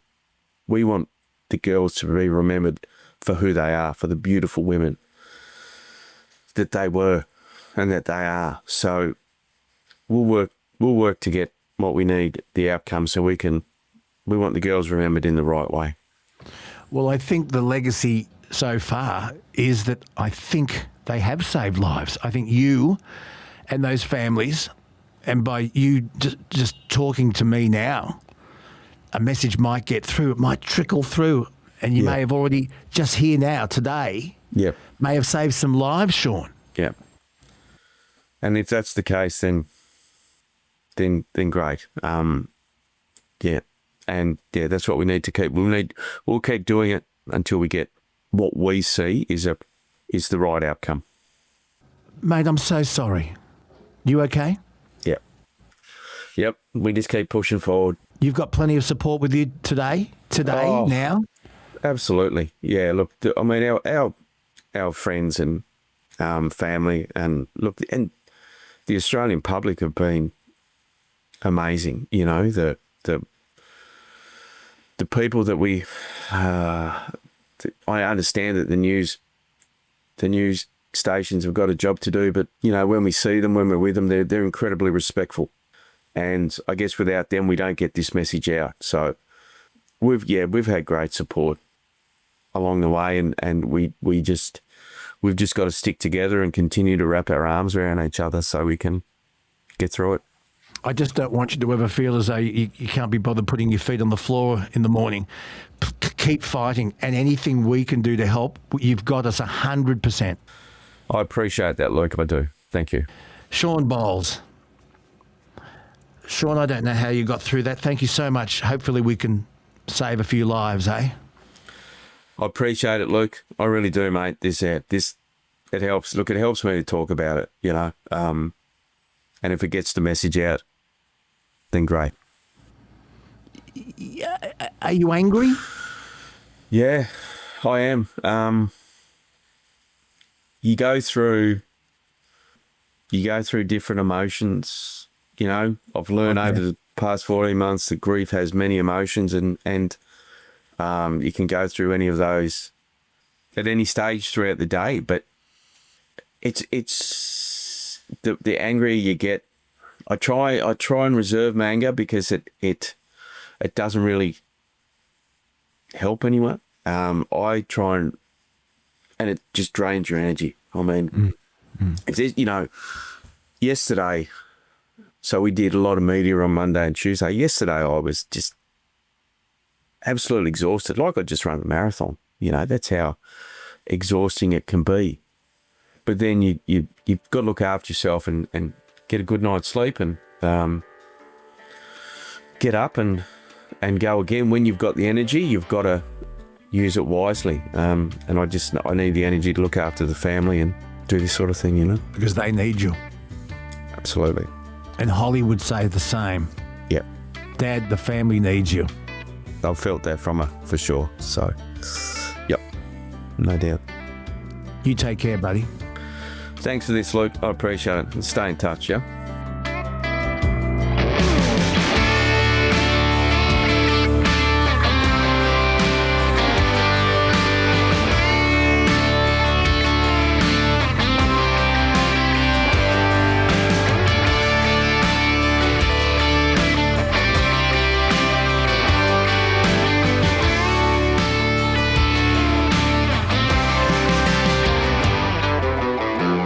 Barnaby Joyce, welcome to the Bonafide Podcast, your first appearance on the Bonafide Podcast. We've spoken before on 2GB and Triple M, but here you are. Well, thank you very much for having me on your show and giving me the opportunity to say good day. Well, it's great to have you here to say good day. And by the way, there's a bit of a connection. I just found out the Millennial, my stepdaughter who produces this, is friends with your daughter, Julia.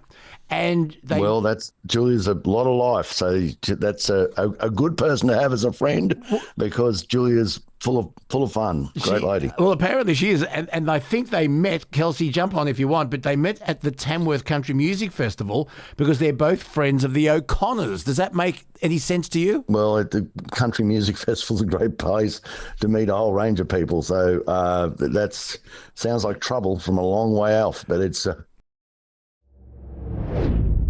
All right, let's talk real life for a second. Most of us don't fall off the wagon because we're lazy. It's because we're busy. Long days, weird hours, grabbing whatever's closest. That's where Power B comes in. It's a proper meal replacement.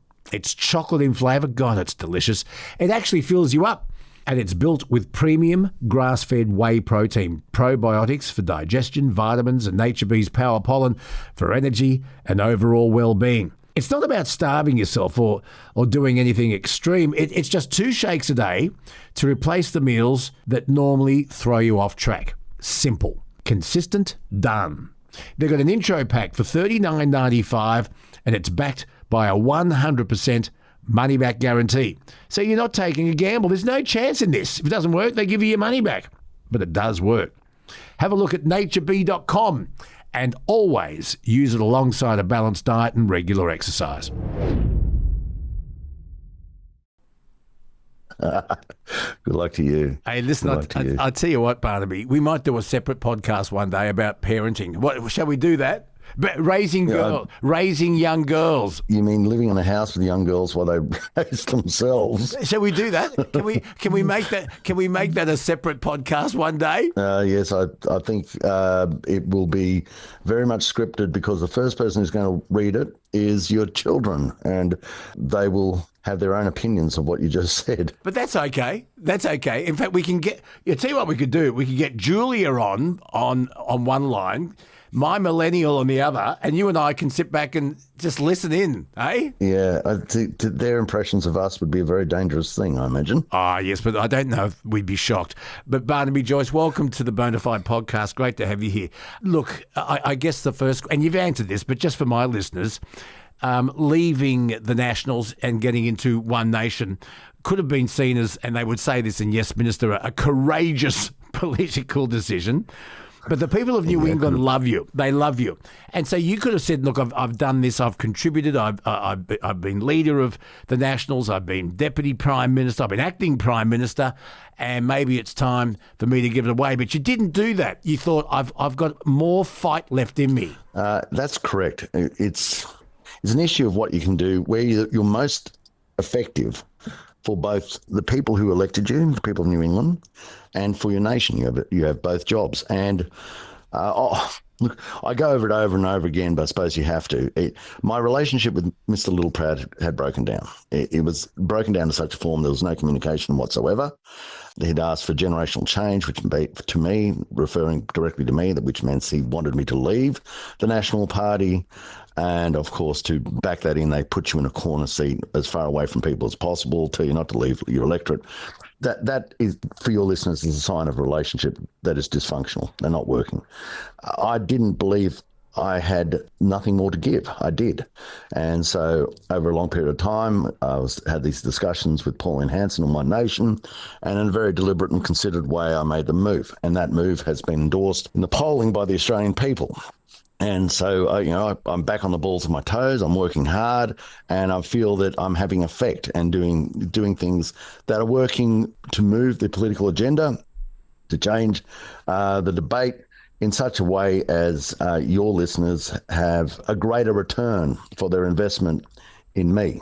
Yeah, I get that, but you're in the House of Reps, and you need 76 seats in the House of Reps to govern, 76 plus one if you're very lucky. And Pauline Hanson has admitted that that's not going to happen. So you're kind of on your lonesome there. You got Corey Bernardi, who said, "Yeah, I'll join you in the Senate," and I know he will. You can actually wield a lot of power if you control the Senate. Did you think about running for One Nation as a senator? Yes. Well, at this point in time, this is the plan, to stand for New South Wales as a senator for New South Wales. Now, if in due course things change, well, then we'll deal with that. It's and what do you mean? What do I mean by that? If in discussions with the party they say, well, we'd prefer you to stand for a lower house seat, then I'll consider that. You'd win New England. You would win New England again. I'm telling you now, and you know that. Yeah, I think I would. Yeah, and that's, I could say, I don't know, but you've got to be honest in these things, because people know if you're not telling the truth. And I think that would be the case. But that is not the plan at this stage. What I can say is absolutely the plan is between now and then. I have a job to look after the people of New England, and I've got an office and myself that is focused on that. Obviously, I have a wider remit of duties now to do as well, and it just means I'm busier, and that's life. That's how it happens. And any person who's run a business or run a family knows at times you get busier and you've got to do more things. Let me ask you this: what drives you? What do you think are the major issues facing Australians today? Sure. One of the big issues, of course, is that we have a nation that is sliding. And I'll show you an example of that.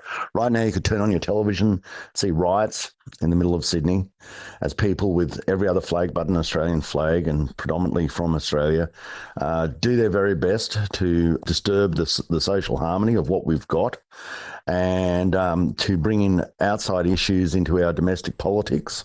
Obviously, where the concern is there is reaction by the police in some instances will be questioned. But they're deliberately stirring things up. We had the massacre of people at a beach, and where people just murdered in a beach in the middle of Sydney. We have a housing crisis because we're bringing in people that we can't absorb. We just don't have the houses, the hospitals, the schools, the roads, the dams to absorb them. We have a continual intrusion into farmers' lives by more and more bureaucracy and basically the socialisation of private assets. We have a lack of vision in that we are not building up our nation's balance sheet so that with substantive assets such as ports, such as freight rail, such as coal-fired power stations, such as markets. We have a fascination with things we can't fix, such as climate change. I mean, there is no person in this building, I know it very well, I've been in this building for 20 years, no one in this building is going to change the climate, I can assure you of that. I mean, a lot of them couldn't change a tyre, let alone change the climate. And yet where you have listeners of yours right now who can't afford their power bill. We've got small businesses and record insolvencies, going broken. Major manufacturers and major industries such as Tomago, aluminium smelter, our plastics industry, our urea industry, which has left our country. This has got to be put to a stop, and it needs it needs clarity, it needs unity, it needs strength. And I believe One Nation gives you clarity and unity and strength. Now, sometimes people find it, an abruptness, but we have to have a realistic look at exactly where we are and deal with what is happening where we are. Now, we are spending, for instance, hundreds of billions of dollars on climate policy. That money should be removed from climate policy and moved into substantive assets. Just do the realistic things, start building coal-fired power stations to get cheap power back to Australians. Cheap power puts downward pressure on the cost of living because it's an essential of everything you do, from your domestic requirements in your house to the cost of food that you buy to the prospects of the job you might have. And we've just got to have this epiphany, this turnaround. I know there's a heap of gripes in that. But you don't change parties because you think everything's going splendidly. You change parties because you think you have to find the policy structure that addresses the issues that quite clearly one party is aware of, and that was One Nation. And I think One Nation as a party itself has developed quite substantially from where it was maybe 20 years ago. Like all things, it morphs and flexes and changes and develops in a form over a period of time. And One Nation's done that, and it's seen now, obviously, by the Australian people, if you reflect in the polling, as having credibility to deal with the issues that they see before them. There's also a poll out in the Australian today, and you would have seen it. It's not long published, saying that One Nation would have received just 29% of preferences from coalition Greens and independent voters if an election was held last week. That would give One Nation little chance of winning a large number of seats, despite that amazing, immense, sharp increase in support. Well, what if someone had said to you 2 years ago, well, One Nation will outpoll the coalition and be closing on Labor, you would say, no, that'll never happen, but it did. And I think preference flows are also something that, as people get a more, full view of what One Nation represents, it may not, in some instances, be their first choice, but it'll be their second. I don't suspect there'll be many Green votes that will go for their second choice to One Nation. I would like that to be the case, but I doubt whether that will be the case. But I do believe there are a lot of votes coming across from the Labor Party. And I suspect that a lot of them will say, well, if I can't have the Labor Party, I'll go to One Nation, because we're seeing that in seats such as the Hunter and Blair and other areas round where remember that the Labor Party vote's going down as well. And so there's a new political dynamic there. So how do you feel about disenfranchised Conservative politicians and indeed some disenfranchised Labor politicians now saying, well, listen, let's jump onto One Nation? We spoke to Pauline Hanson on this podcast last week, and she said she won't have a bar of it. However, Corey Bernardi looks like joining, and I'm sure he'll be successfully in South Australia. How do you feel about disenfranchised Conservative politicians now wanting to jump on board? Well, you look at everything through the prism of what they offer, what their philosophies are, and what their desire is to contribute to the nation, and work within the guardrails of what One Nation has. Because she really regrets, and I use this respectfully, but she really regrets getting into bed with Mark Latham, who, God, we could see that coming for a mile. Surely you could see that was not going to work from a long distance, couldn't you? Well, they're strong personalities. Yes, and, but you are. But you're a strong person. I am, but I've worked in a federal realm with Pauline for a long period of time. Much. It's different. I'm not Mark Latham, and therefore the way I interact with other people is different. I've worked for a long time with deputies such as Fiona Nash and Bridget McKenzie, and I think they were effective and worthwhile and relationships for the purpose of politics, and we did good things. So I've got a track record of working, to be frank, with other people and working with respectable and competent ladies, women, And I've proven that, and I don't know whether that was the case with Mark. Yeah. Well, look, it was a disaster, but I'm sure that you and Pauline are hoping that things will move forward. Look, you mentioned at the beginning of our chat, and I'm kind of hurrying here because you are on a deadline, and I respect that. But we now have here in Australia the Israeli president, Isaac Herzog. Now, the Greens have said that they don't believe he should have ever been allowed in the country. And then last night, we saw 27 people arrested. I've only seen selected footage that you see on the news. One policeman really hoeing into another guy who's standing there with his arms in the air, really punching into this bloke. What did you make of the protests yesterday in Sydney over Herzog's visit to Australia? Do you think that they were heavy-handed? What do you make of that? Look, I think that what happens here is, yes, in some instances they appear they were, but I think we have to take into account that the protesters they went out to inspire a response, and they got one. And it would have been better if they had obeyed the law and been peaceful. And if they'd obeyed the law and been peaceful, then we wouldn't have had the problems that we had. Now, it's a case of someone breaking into your house, and when you're very forceful in ejecting them and possibly go beyond what you should do, yes, it's your fault, but it's also the fault of the person who broke into the house. They shouldn't have been there, and they should have been abiding by the law to start off with. And the police, to be quite frank, in many instances are outnumbered, and they're dealing with people who are fundamentally and blatantly breaking the law in front of their face. Also making headlines is that at a protest, this was earlier at Town Hall, you had the former Australian of the Year, Grace Tame, leading the protesters, and she was chanting, "Globalise the Intifada." What did you make of Grace Tame leading that chant? Pretty disgraceful. First of all, she's not from the Middle East. I don't know what her connections are to that part of the world. She's inserted herself in a protest which culminated in people being assaulted. She is not doing what you would expect a former Australian of the Year should do, which is to promote harmony, not discord. So she's done that, and she has to reflect on that herself.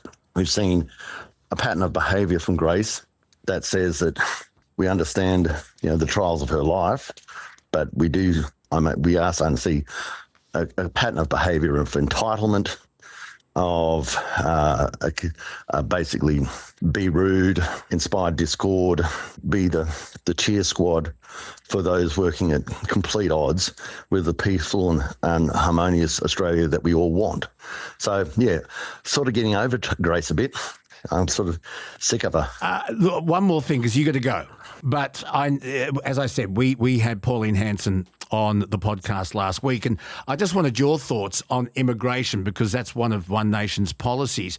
And I've got to ask you, because you did rip into immigrants who don't want to be here, immigrants who come here and complain they do want to be here. But they do want to be here. They just don't want to contribute to us. Okay, but I've got to ask you, you said if they don't like it here, they should return to the shitholes they came from. Do you regret saying that? Do you regret saying that? No, I don't. Not at all. What did you mean by that? Not at all. Well, if you arrive in Australia and try and change Australia into the country you left, and you obviously left it because you weren't happy there, and in some instances we're right on the back of a massacre of Australians, and we think the great benefit, the great blessing that father had in being allowed into this nation, and it is the whole tenor of what he is doing. He is basically spitting in our face. So if people want to spit in our face, we've got to get to a point in time where we say, look, we've had enough. We've been tolerant. But we are going to put a mirror up to you and say, look at what this nation has offered you and look what you have done to us. And if that's what you want to do to us, you go back. And if you look to where many of the people who come to Australia are from, it is. It is a country where there's murder, where there's strife, where there's, in some instances, starvation, where there's no social security, where there's no hospitals, no schools. You arrive here and say, oh, well, I'm really unhappy. Well, go back to where you came from, because it is nothing like the blessing you have in this nation. One more question, and I ask this of most of my guests. I'm just lightening things up a second here. What would Barnaby Joyce today, what advice would Barnaby Joyce today, if you could go back in a DeLorean in time, what advice would you give 16-year-old Barnaby Joyce? Oh, gosh, it'd be a long conversation. There, in our lives, there are so many mistakes we make, don't we? And I'm no exception to that. But I would tell him to just treasure his experience with the people you love, because they're not with you forever. When you thought you were too busy to go speak to your grandparents, or, to go talk to your own parents, or just to, suck in the joy of life, I'll do it. I'd say you don't need to you really don't need to go to that party. You really don't need to try and go live in excesses. Just take it quieter. That's what I'd suggest to myself. Gee, that's good advice, because I lost my dad quite some time ago, and I wish I'd said to him things I say to him because I talk to him every day. And same here. And I wish he was in the room with me. Barnaby Joyce, thank you. But let's talk again soon. You promise? Okay, yes, absolutely. 100%. Talk to you soon. And stop apologising for the things you've never done. Time is short, life at night. Oh, it's up to us to do a show called The Man Cave. Yeah, to a show with... Well, here we are with another Man Cave episode where we get to talk about some of the topics of the week, have a little bit of fun, and it's a chance this week for Kelsey to hit back and try and bamboozle the boomer. We tried to muddle the millennial last time, and she did very, very well. So it's time for me to cop it, and I'm going to need some help. So Scotty Phillips is with us again. Scotty, once again, g'day. Welcome to the Man Cave. Luke, g'day. Thank Scotty you. I from the always Motley love being Fool. here, mate. Kelsey did very well last week, so looking forward to seeing whether she can trip you up. Well, we're going to do that in just a little while, but let's have a talk about some of the topics making news. One of them is right up your alley, Scotty, and that is the federal government's looking at tweaking the tax benefit that comes with an investment property on capital gains. That is, if you sell an investment property after you've had it for 12 months, you pay a reduced tax on that capital gains. At the moment, it's 50%. They're looking at halving that to helping out to just 25%. And there are arguments for and against this. Now, one of the arguments I heard today, Scotty, was, strangely enough, somebody in the real estate industry saying that this takes away an incentive to own an investment property, or it deflates the incentive to have an investment property. Therefore, there'll be fewer rental properties on the market, which will mean rents will eventually go up. What do you make of this? Can you shed some light on this and explain it for me? Yeah, mate, absolutely. We'll break it down and kind of work from a little tiny bit of history. Don't worry, it's not going to get boring. Well, tax is kind of always boring, but let's make it as unboring as we can. Way back when the Hawke government introduced capital gains tax, what they said was if you hold an asset for more than 12 months, part of your gain is going to come from inflation, right? So the impact of inflation on the asset increase, you just shouldn't be taxed on that. You shouldn't be taxed just because there's inflation. I think we all know that. So they called it indexation. And what they basically did said, okay, if you hold it for 5 years and inflation over that period of time is, say 15% in total, then you have to pay tax on that part of your gain. And that was the way it was kind of structured. And then in 1999, Howard and Costello said, well, that's all too complex and difficult. We can make it easier. Rather than worry about inflation, let's just give you an arbitrary 50% discount on your tax bill if you hold it for more than 12 months. And so that's what we've had since 2000 to today. That's how capital gains are taxed. And you're right, the proposal now from some, and the government is apparently considering it, is reducing the attractiveness, the generosity of that particular discount. So that's the background to it. Now, what are the pros and cons?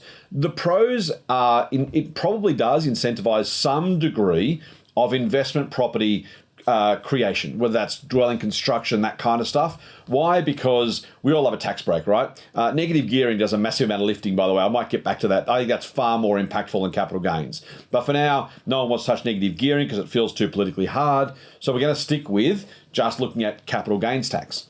So that's the thinking is if you reduce the discount, you reduce the incentive. That's kind of what you've talked to. There's a couple of things at play here, though, Luke. And the first is it doesn't matter whether there's less rental stock on the market if owner-occupiers buy instead. So if we have one less renter or one more buyer, that's not a bad thing, right? So if we have more people owning their own homes, I suspect most of us, maybe all of us, agree that it's a good social outcome if more people own their own homes if they want to. If they want to rent, that's great. If they want to own but can't, having fewer rentals and more owner-occupied homes is probably a good thing. The other thing is whether or not it impacts affordability. So you're right about lessening the attractiveness for landlords. But that's almost kind of the point. If you care about housing affordability, you start by saying, well, hang on, we've got a situation now where investors are incentivized to bid against owner-occupiers, and that pushes prices up. So the New South Wales government in particular made a submission to the government, the federal government, said, look, how about we get rid of that or reduce that to make it more affordable for first-home buyers in particular, but all owner-occupiers to buy a home rather than incentivizing investors to outbid those who want to buy their own place. Is it a good thing or not? Is it going to help people get into homes? Is it giving an unfair tax break to people who own investment properties when you've got hundreds of thousands of people who can't get into a home? And if it is a incentivization on people buying investment properties purely to be able to have them up for rent, will there be fewer rental houses available, which will put the existing ones up? The only question on supply that matters around rental homes, Luke, is how many get built, not how many are owned. Because if there's less rental properties, but it just simply goes from a renter to an owner-occupier, that's no downside, right? If there's 15 people who want a house and 15 people can have a house, whether it's 10 renting and 5 owning or 5 renting and 10 owning, it's the same thing, right? So the supply, we've got to be careful. They will make that argument, by the way. It's a little bit self-serving. Maybe generously, they don't understand. Less generously, they're trying to kind of cloud the story a little bit. But it's the number of properties in total that matters. If there are fewer rentals built, that's an issue. If there are fewer houses overall that are built, that's an issue. If it's just a case of fewer rentals, but then we don't need as many rentals because the old renters are now owner-occupiers, that's no bad thing. Will it impact prices? Probably a little bit. I've seen some analysis on this from both sides of the political spectrum, and the numbers are kind of like 2 to 5% most of the time. I haven't seen every single piece of research, but the ones I have seen, somewhere between 2 and 5%. Now, that's a help. If you're looking to buy a house, you're like, anything will help, I'll take it, thanks very much. That's true. On the flip side, 5% is neither here nor there. Really, if you're genuinely trying to address housing affordability, this scratches the surface only so incredibly lightly, it's almost irrelevant. So is it worth doing? So really quickly, mate, the other thing is the 50% discount, there was no justification for it at the time. So purely policy-wise, I have no dog in the fight. I don't own investment property. I don't hate investment properties. I don't care. But there was no reason to change from the old indexation method, which was really, really fair, right? You mentioned fairness. You just said don't pay tax on inflation. That's exactly what it was designed to do. In 99, they said, it's too complex, too difficult. I think that was a fig leaf politically, frankly. And again, I don't care what political view your listeners have or viewers have. This is not about what party you support. There was no basis, no justification for the change in the first place. So if it was me, I'd take it back to the old indexation method because it's a better, more appropriate, fairer tax system. If it has an impact on housing affordability by a little bit, that's a nice win. I wouldn't do it for that reason. I don't think it's a huge contributor to housing affordability, unfortunately. All right. Well explained. Thank you for that, because I was confused, and we'll have to wait and see exactly what policy develops. As you say, it's a federal issue. Stamp duty is a state issue, but this is a federal issue. Now, let's welcome to the Man Cave the Vice Captain who's joined us. G'day, brother. Better late than never. Vice Captain Adam McDonald joins us on the Man Cave as per usual. Vice Captain, how's your week been? It's been an interesting week. I really, really enjoy having 23 staff with 48 personalities, let's put it that way. But Scotty, can I just ask you a question about capital gains tax? I had a potential vendor come in yesterday. He had a sterling silver cutlery set that would probably hammer for probably 30,000. That's spot weight of silver at the moment. He was talking about he wants to sell it before this capital gains tax thing comes in. Can you just explain what happens there? Yeah, right. So we don't know, Adam, at this point what they will do. When they changed capital gains tax in 99, they grandfathered the existing rules. I would be shocked if they tried to make it retrospective, but we don't know. So this is a proposal right now. It's not even government policy yet. So in the modern politics, you put up the trial balloon, you let people talk about it. If no one really spits the dummy, then maybe you think about making a policy, and maybe if it's policy, maybe you take it to an election. So we don't know what they will do, mate. I would be shocked and frankly appalled if they tried to backdate this. If they tried to say, you held an asset for 25 years or 30 years or 40 years, now we're going to change the rules, and from now on, regardless of when you bought it, what the rules were then, we're changing it. I suspect I hope they would do what they should do, which is say assets acquired from whatever date, 1st of January next year or something, they attract a different tax regime. As I said, it's what they did in 99. It's what they should do this time around. Whether they will, I don't know. But yeah, I'd be shocked, frankly, politically, let alone economically, if they tried that one. I think they'll probably lock in. If you own it already, I suspect it's probably under the rules. By the way, if you bought something before 1985, I don't know how long your blokes had that, it's actually CGT free if you acquired the asset before capital gains tax started. So the purchase date matters, and I suspect if they changed it, it would matter for that too. Also, by the way, mate, we don't know whether it's going to apply only to housing or to all capital. I would personally make it all capital gains because I don't think we should discriminate between them. There's no justification for it. But because it's politics, the pollies may say it's only residential property, for example, or only property. We just don't They'll know do yet. it if there's votes in it. Correct. They'll do it if there's votes in it. I'll tell you that. Just while on the tail end of Adam there, can you explain something, and you both might have to help me here. Why is it that if you buy something valuable, and let's talk about artwork, if you buy a piece of art for an investment, why can't you hang it in your house? Can you not? The asset has to... You got to put it in storage, Kelsey. If you go to an auction, you go to Adam and you buy a Pro Heart. I just pulled that out of my ass. And you buy it because you believe it will go up in value. You can't hang it in your house. It's got to be stored away. I'm not sure if that's the case for everybody, Luke. It's definitely the case for superannuation. And the argument for superannuation is that there is what they call a sole purpose test. And so the sole purpose of the investment must be for retirement and capital growth or income for retirement. If you say I'm buying, my super fund's buying a Pro Heart and I put it in my house, then arguably the tax office will say you're buying it for your own purposes and you're pretending it's superannuation. And because super has very specific concessional tax rules, and again, I'm not going to get into concessional stuff, because the rules are different, it muddies the waters. If I said, I'm buying a house for my super, I want you to tax me less on it, but I'm going to live in it, the ATO says, no, you're buying that to live in. You're not buying that for your super, so therefore there are different rules. So if you want the concessional tax, it has to be effectively kind of Chinese walled away. It doesn't have to be in storage. You can lease it out. You can rent it to somebody else, but you can't have it in your home. Somebody else can have it in their house. Right? But it's got, that's why. So, and because it's concessionally taxed, you're claiming a tax benefit for something that's supposed to be for retirement, but you're enjoying it now. The ATO says, no, you can't do that. And I've got to say, I'm not going to defend the tax man a lot, but in this case, kind of makes sense, where otherwise everything would be for super. My car, I bought for super. My house, I bought for super. And I just pay less tax on all of it. It becomes a tax dodge, not really saving for retirement. So you kind of have to have some sort of wall between the two and say, this is for me, this is for super. If it's for super, you can't muddy those waters.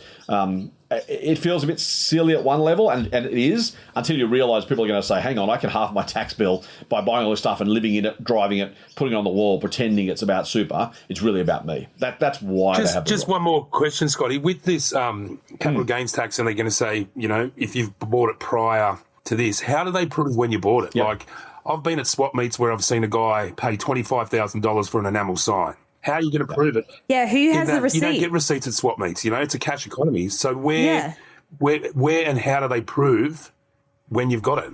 Yeah. So the hard part here, Adam, is the burden's on the taxpayer, not the tax office, right? So if you want to claim a concession, you've got to prove when you bought it. So I don't know how I frankly don't know. Tax is not my specialty in terms of personal tax. I know the tax rules, but I don't deal with individuals on tax planning and stuff.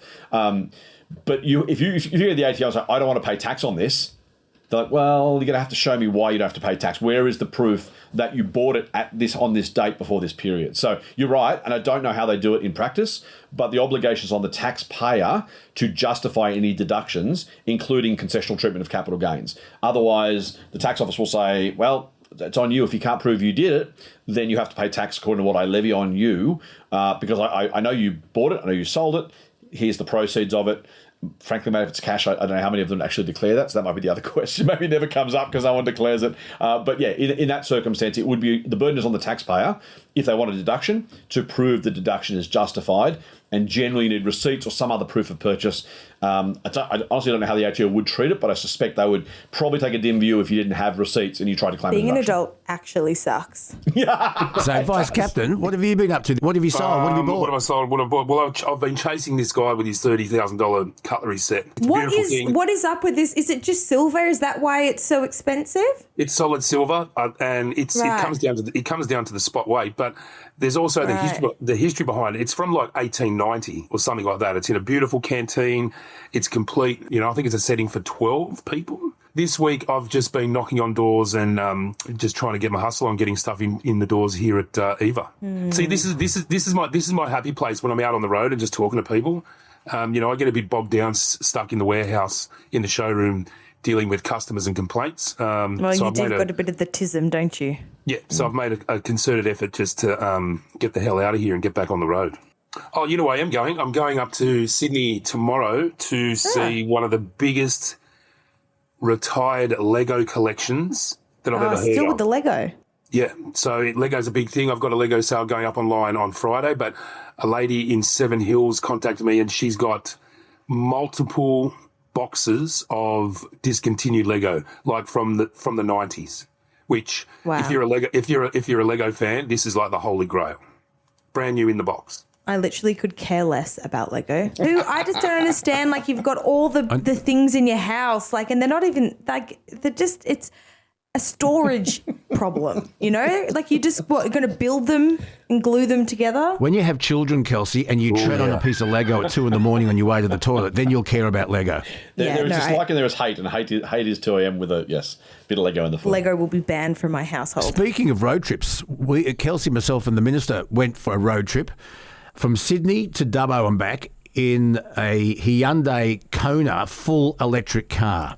Beautiful car, handles brilliantly. Kelsey's a very good driver, but I would never go that distance in a full EV again. I would do it in a hybrid, but not an EV. It was a very interesting thing to see. And we're going to have a deep dive into this with James Ward next time we talk to him. But just getting the different plugs for the different makes and the different speeds and the different prices on where it is you plug in, Kelsey, it was an interesting thing to observe. Yeah, well, it's the same with like petrol heads that will, go to different service stations for a different price of petrol. It's essentially the same thing. It just requires a little bit more planning than, driving a petrol car. But electric vehicles they're purpose-built for like a runaround car for the city, or like, even just like driving around town, right? I wouldn't get one if I was taking long trips all the time because they're not built for those things. They're not optimized for that type of setting, but they are optimized for stop-start type of driving, around town, around cities, back and forth from here to the beaches. And I love it. Mum and I want one because it can also act as like a battery. Your mum has a hybrid. She's not getting one. Your mum has a hybrid. She's happy with the hybrid. She's sticking with that until it dies. Yeah, well, I don't know about that, Luke. If you can go buy cars without her knowledge, maybe she can too. I never bought a car without her knowledge. How long do these electric cars take to charge? Like if you're halfway to Dubbo? Depends. Good question. It depends what charger you're at. So if you're at a supercharger, one that can charge, I think some of them can go up to like 200 to 400 kilowatt hours. I don't know the terminology. Those can charge within 10 to 20 minutes, depending on how much. Who's got time for that shit? What, you don't stop and have a pee when you're on a road trip? Yeah, but not for 20 minutes. 40 or an hour. It really depends. That's what I mean by if you're using an electric vehicle for a road trip, you just have to think about where you're going to stop beforehand and like, hey, maybe we'll stop off here and have lunch here. That'll be a good opportunity to charge the car. And it just depends on what charger you're using. They come in like lots of different shapes and sizes and charging speeds as well. So it just requires a little bit more planning. Yeah. But God, they're good. They're so good because they've got regenerative braking. I can never say that word. Who? And so regenerative? When you're going downhill, you don't have it either. Don't try. When you're going downhill or you put your foot on the brake, it charges the battery. And so actually going from Sydney to Dubbo is actually good for an electric vehicle because we went over the Bells Line of Road and obviously that's like really hilly and stuff. And so we gained 2% of battery going over the Bells line of road because we were going downhill so often and using the brakes so often. We actually gained battery. So it's fun to watch, and I kind of turned into a little game of how much battery can I save or gain. Yeah, but Kelsey, you've never driven a manual car. And I'm telling you now, when you go down a lot of steep hills like Mount Ousley or Bulli Pass, the last thing you want to do is ride your brakes all the way down. You'll burn them out. So what you do is you ride... Yeah, well, I wouldn't do it in a manual. You use a lower gear to save wasting your brakes. Yeah, I understand that, but I wasn't in a manual car. And manual cars, they're so stinky and, you know, they're clunky. Yeah, they're stinky. No. They smell like petrol and burning gas, and it's... Ugh. I love the smell of racing fuel in the morning. So we move on because we're going to do a deeper dive into that with James Ward next podcast when we do our full review. A beautiful car. I would never do a long trip in a dedicated EV, certainly a hybrid, but if you want to drive one around your suburb or around town, they are probably very, very good. But more on that a little bit later on. Shall we have a look at what's making news, boys? Yes. We had an interesting chat with Barnaby Joyce, and we covered a fair few topics, but one of the topics was the protesters and the protests going on in Sydney this week, one yesterday. We're talking about the visit to Australia by the Israeli Prime Minister, and there have been pro-Palestinian protests in Sydney, and they turned quite violent. Surprise, surprise. There was footage of one bloke it looks like being really bashed up by a New South Wales policeman. The guy seems to have his hands in the air. I don't know whether you saw that. I don't know the context of the video.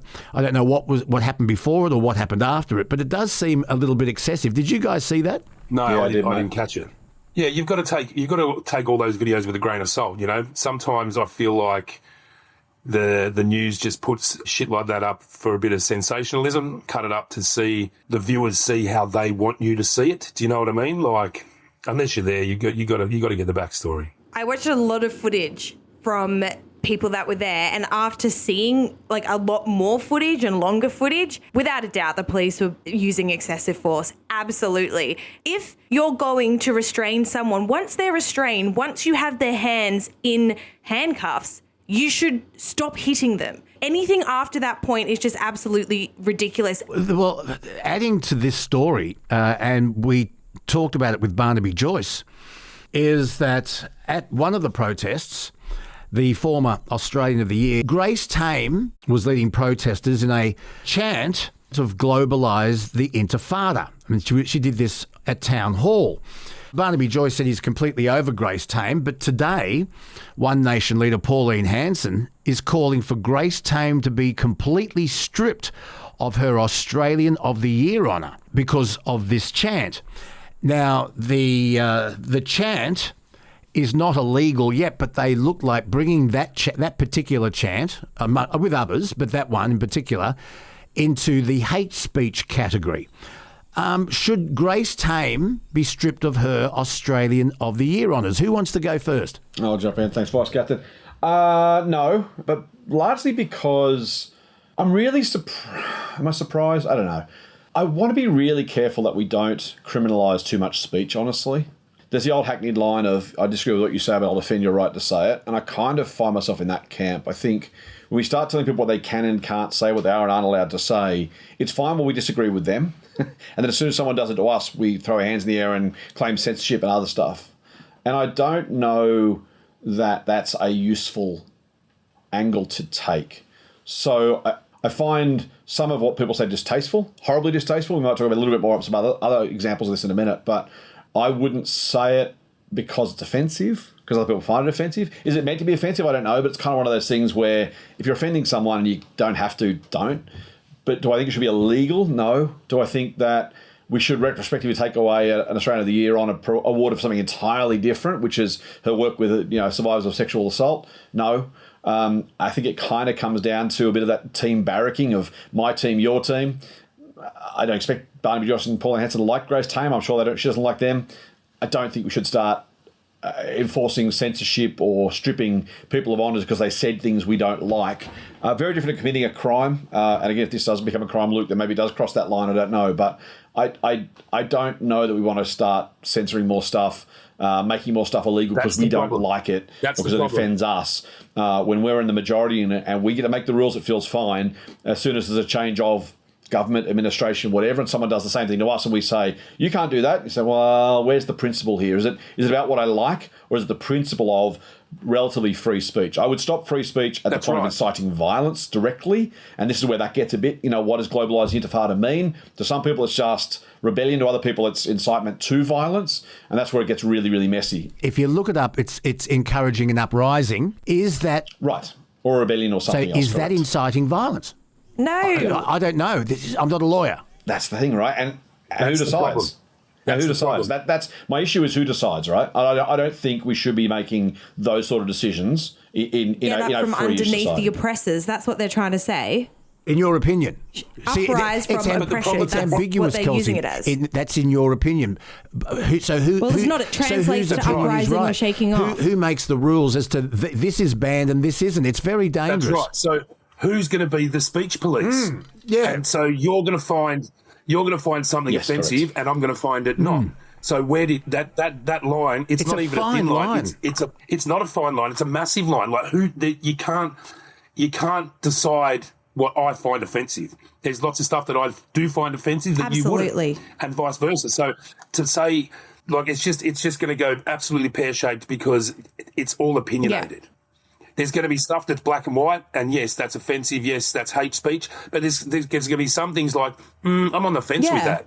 So unless you have a strict rules and you nominate a speech police, which is it's ridiculous. It can't be done. You can't censor. Who are it takes us back to Australia Day. Now we have the Nationals backbencher Pat Connigan and the Independent Rebecca Sharkey, who want the burning of the Australian flag to be made illegal. What do you make of this? I think burning any flag should be illegal, not just Australian flag. Why would we say just the Australian flag? It's if you're going to not like burning the Australian flag, it should be every country's flag. It's funny, because France, Germany, Italy, Switzerland, Spain, Poland, and a whole lot of other nations, not the United States, however, but other nations have banned the burning of their national flag. Do we follow suit? Scotty Phillips. So I don't think so. And I think it goes back to the same thing. I find it horrible, right? My old man fought in Vietnam. I haven't in my current place. I live in a battle axe block of my old place. I had the Australian flag flying out the front of my house. I did what most people should do and no one does, which is illuminate it at night if it's going to stay on the flagpole. So I love our flag. I would hate if and when we become a republic. I hope we don't, and I hope we don't change the flag. Right. So I am. I haven't got quite tattooed on me, but I would. That being said, if we say you can't criminalise globalised intifada, then criminalising burning the flag, it's not speech, but it's speech by any other name, right? And so I hate the fact that people do it. I find it offensive and distasteful. But to Adam's point, and I know you won't make the point about the flag, Adam, so feel free to disagree. But, it does offend me? Absolutely. I think it's horrible? Yes. Do I hate the people who do it? Yes. Do I think it should be a criminal act? No. Because if we're going to say that other than absolutely inciting violence, i.e. you should go and kill that person, that's clearly not okay. Up to that point, I think we should err on the side of not criminalising speech. And yes, burning is not actual speech, but in all effect, it's the same kind of idea. So I would absolutely lean on by all means criticise the person. There are actions, there are consequences. So those things are real in a social sense. Would I criminalise it? No. And I even hate myself for saying it in some ways, right? Because I hate it when it happens. But no, I wouldn't criminalise it. I think speech is speech, and we should allow people to express themselves, and then we should express ourselves about their expression, right?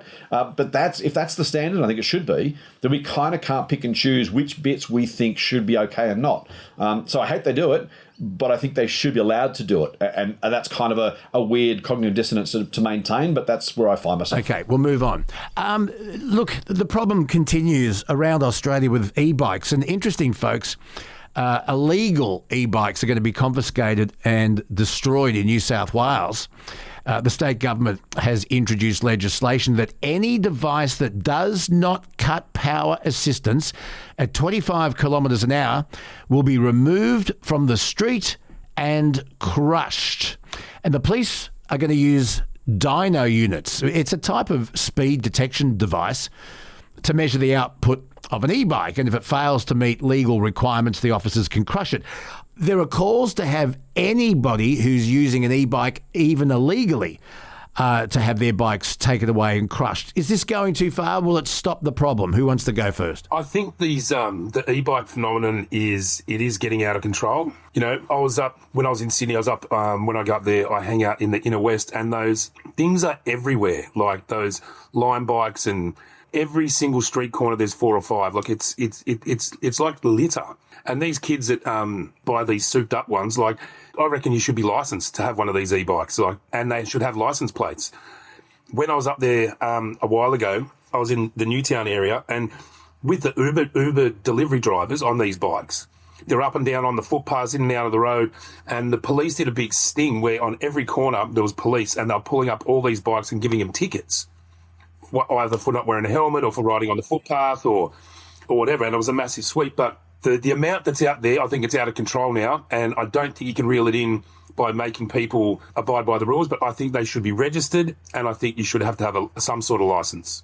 I saw a cop the other day standing outside of a train station with a speedometer, getting people on bikes riding through like the train station, because it's a 20-kilometre limit there, and I just thought it was so funny because you just see these people like catch the eye of a police officer and then just like hammer the brakes on. It was so good. It was so good. We've all done the cars before too. It's a police car and all of a sudden you go 20 k's below. I know. I reckon they'll start, like, I reckon Waze app will start having bike paths, and you know how on like Waze and you can see where the cops are? I reckon they'll start doing that. Yeah. But for bikes, specifically for bikes. Folks, here we get to it. It's time to bamboozle the boomer. Last week I tried to muddle the millennial. She got 8 out of 10. I think it was 10. I lost count. But I didn't ask more than 10, but we're going with it. But I didn't ask the right questions. I'm going to do it again down the track. But so it's my turn. Scotty Phillips, you and Adam are about the same vintage, so, and you had no problem with them either. So the rules are, Kelsey's going to ask me a question. I have to give an answer. I can't just say I don't know. Add to Kelsey's enjoyment. Okay. So Kelsey, we're in your hands. I've got the score. Adam, you're keeping score. Scotty, I'm just laughing along. Doing whatever it is you do. You're laughing along. He can supply supplementary support if you're really struggling. Okay, but I have to give an answer. That's the rule. He's phone a friend. Okay. And the time starts now. What did the fox say? He jumped over the fox. The alphabet. All right, locked in. What is ghosting? It's when you pretend to be interested in somebody, maybe online, and then you just ignore them and stop talking to them. Got one. Who is McLovin? He was the third person to climb Everest. If I have a video on my phone that I want to watch on the TV, do I A, Bluetooth it to the remote and change the input, B, cast it to AirPlay, C, email it to the TV's router? Cast it. What did Kendall Jenner teach our generation about cucumbers? That if you have a sex change and strap one on, you're still good to go. What type of drink am I ordering if I'm at chat time? Oh, I can't even give you an answer. No, pass. Scotty, phone a friend. Bubble tea. Yes. Oh, really? Okay. Oh, yeah. Oh, yeah. I've seen that at Chinatown. I've seen it at World Square. I didn't think. Okay. Which American rapper brutally won a year-long rap battle and decade-long feud with another American rapper by performing the song Not Like Us on stage at last year's Super Bowl halftime show?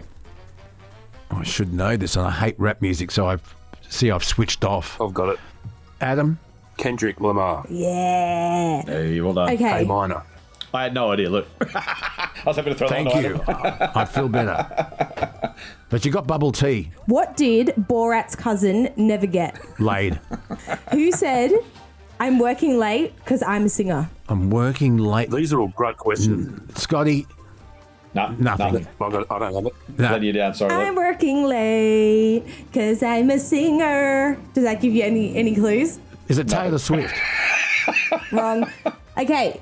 If I'm tapping my card to pay, do I, A, tap it on the side, B, tap it on the screen, C, hover it above the screen just out of range and then complain that it's not working, or C, all of the above in really quick succession? Tap it on the screen.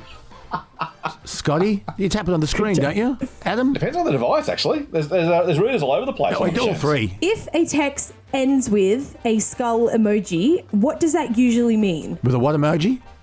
A skull face emoji. It means you want to be a pirate. Okay, I've got a question here, and this one's from Nathan, okay? Is GTA 6 out yet? No, but I can't wait. I'm really looking forward to it. No, it's not out yet. Correct. Okay, Luke, I don't know how many you got, but let's go through the answers. So, what did the fox say? You said something stupid. The The question quick brown was fox jumps over the lazy dog. wrong. The answer is I'm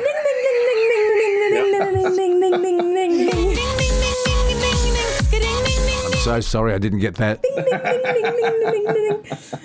Okay, you got what is ghosting. Good work there. Who is McLovin? Well, he's no one. He's fake. Changed your name to McLovin? A breakout character on the 2007 movie Superbad. So you didn't get that one. You got 4 right. Yes, you do cast it to airplay. I thought you would stumble on that one. I did take some tech questions out of this because I thought they were going to be too hard. What did Kendall Jenner teach our generation about cucumbers? You definitely got that one wrong.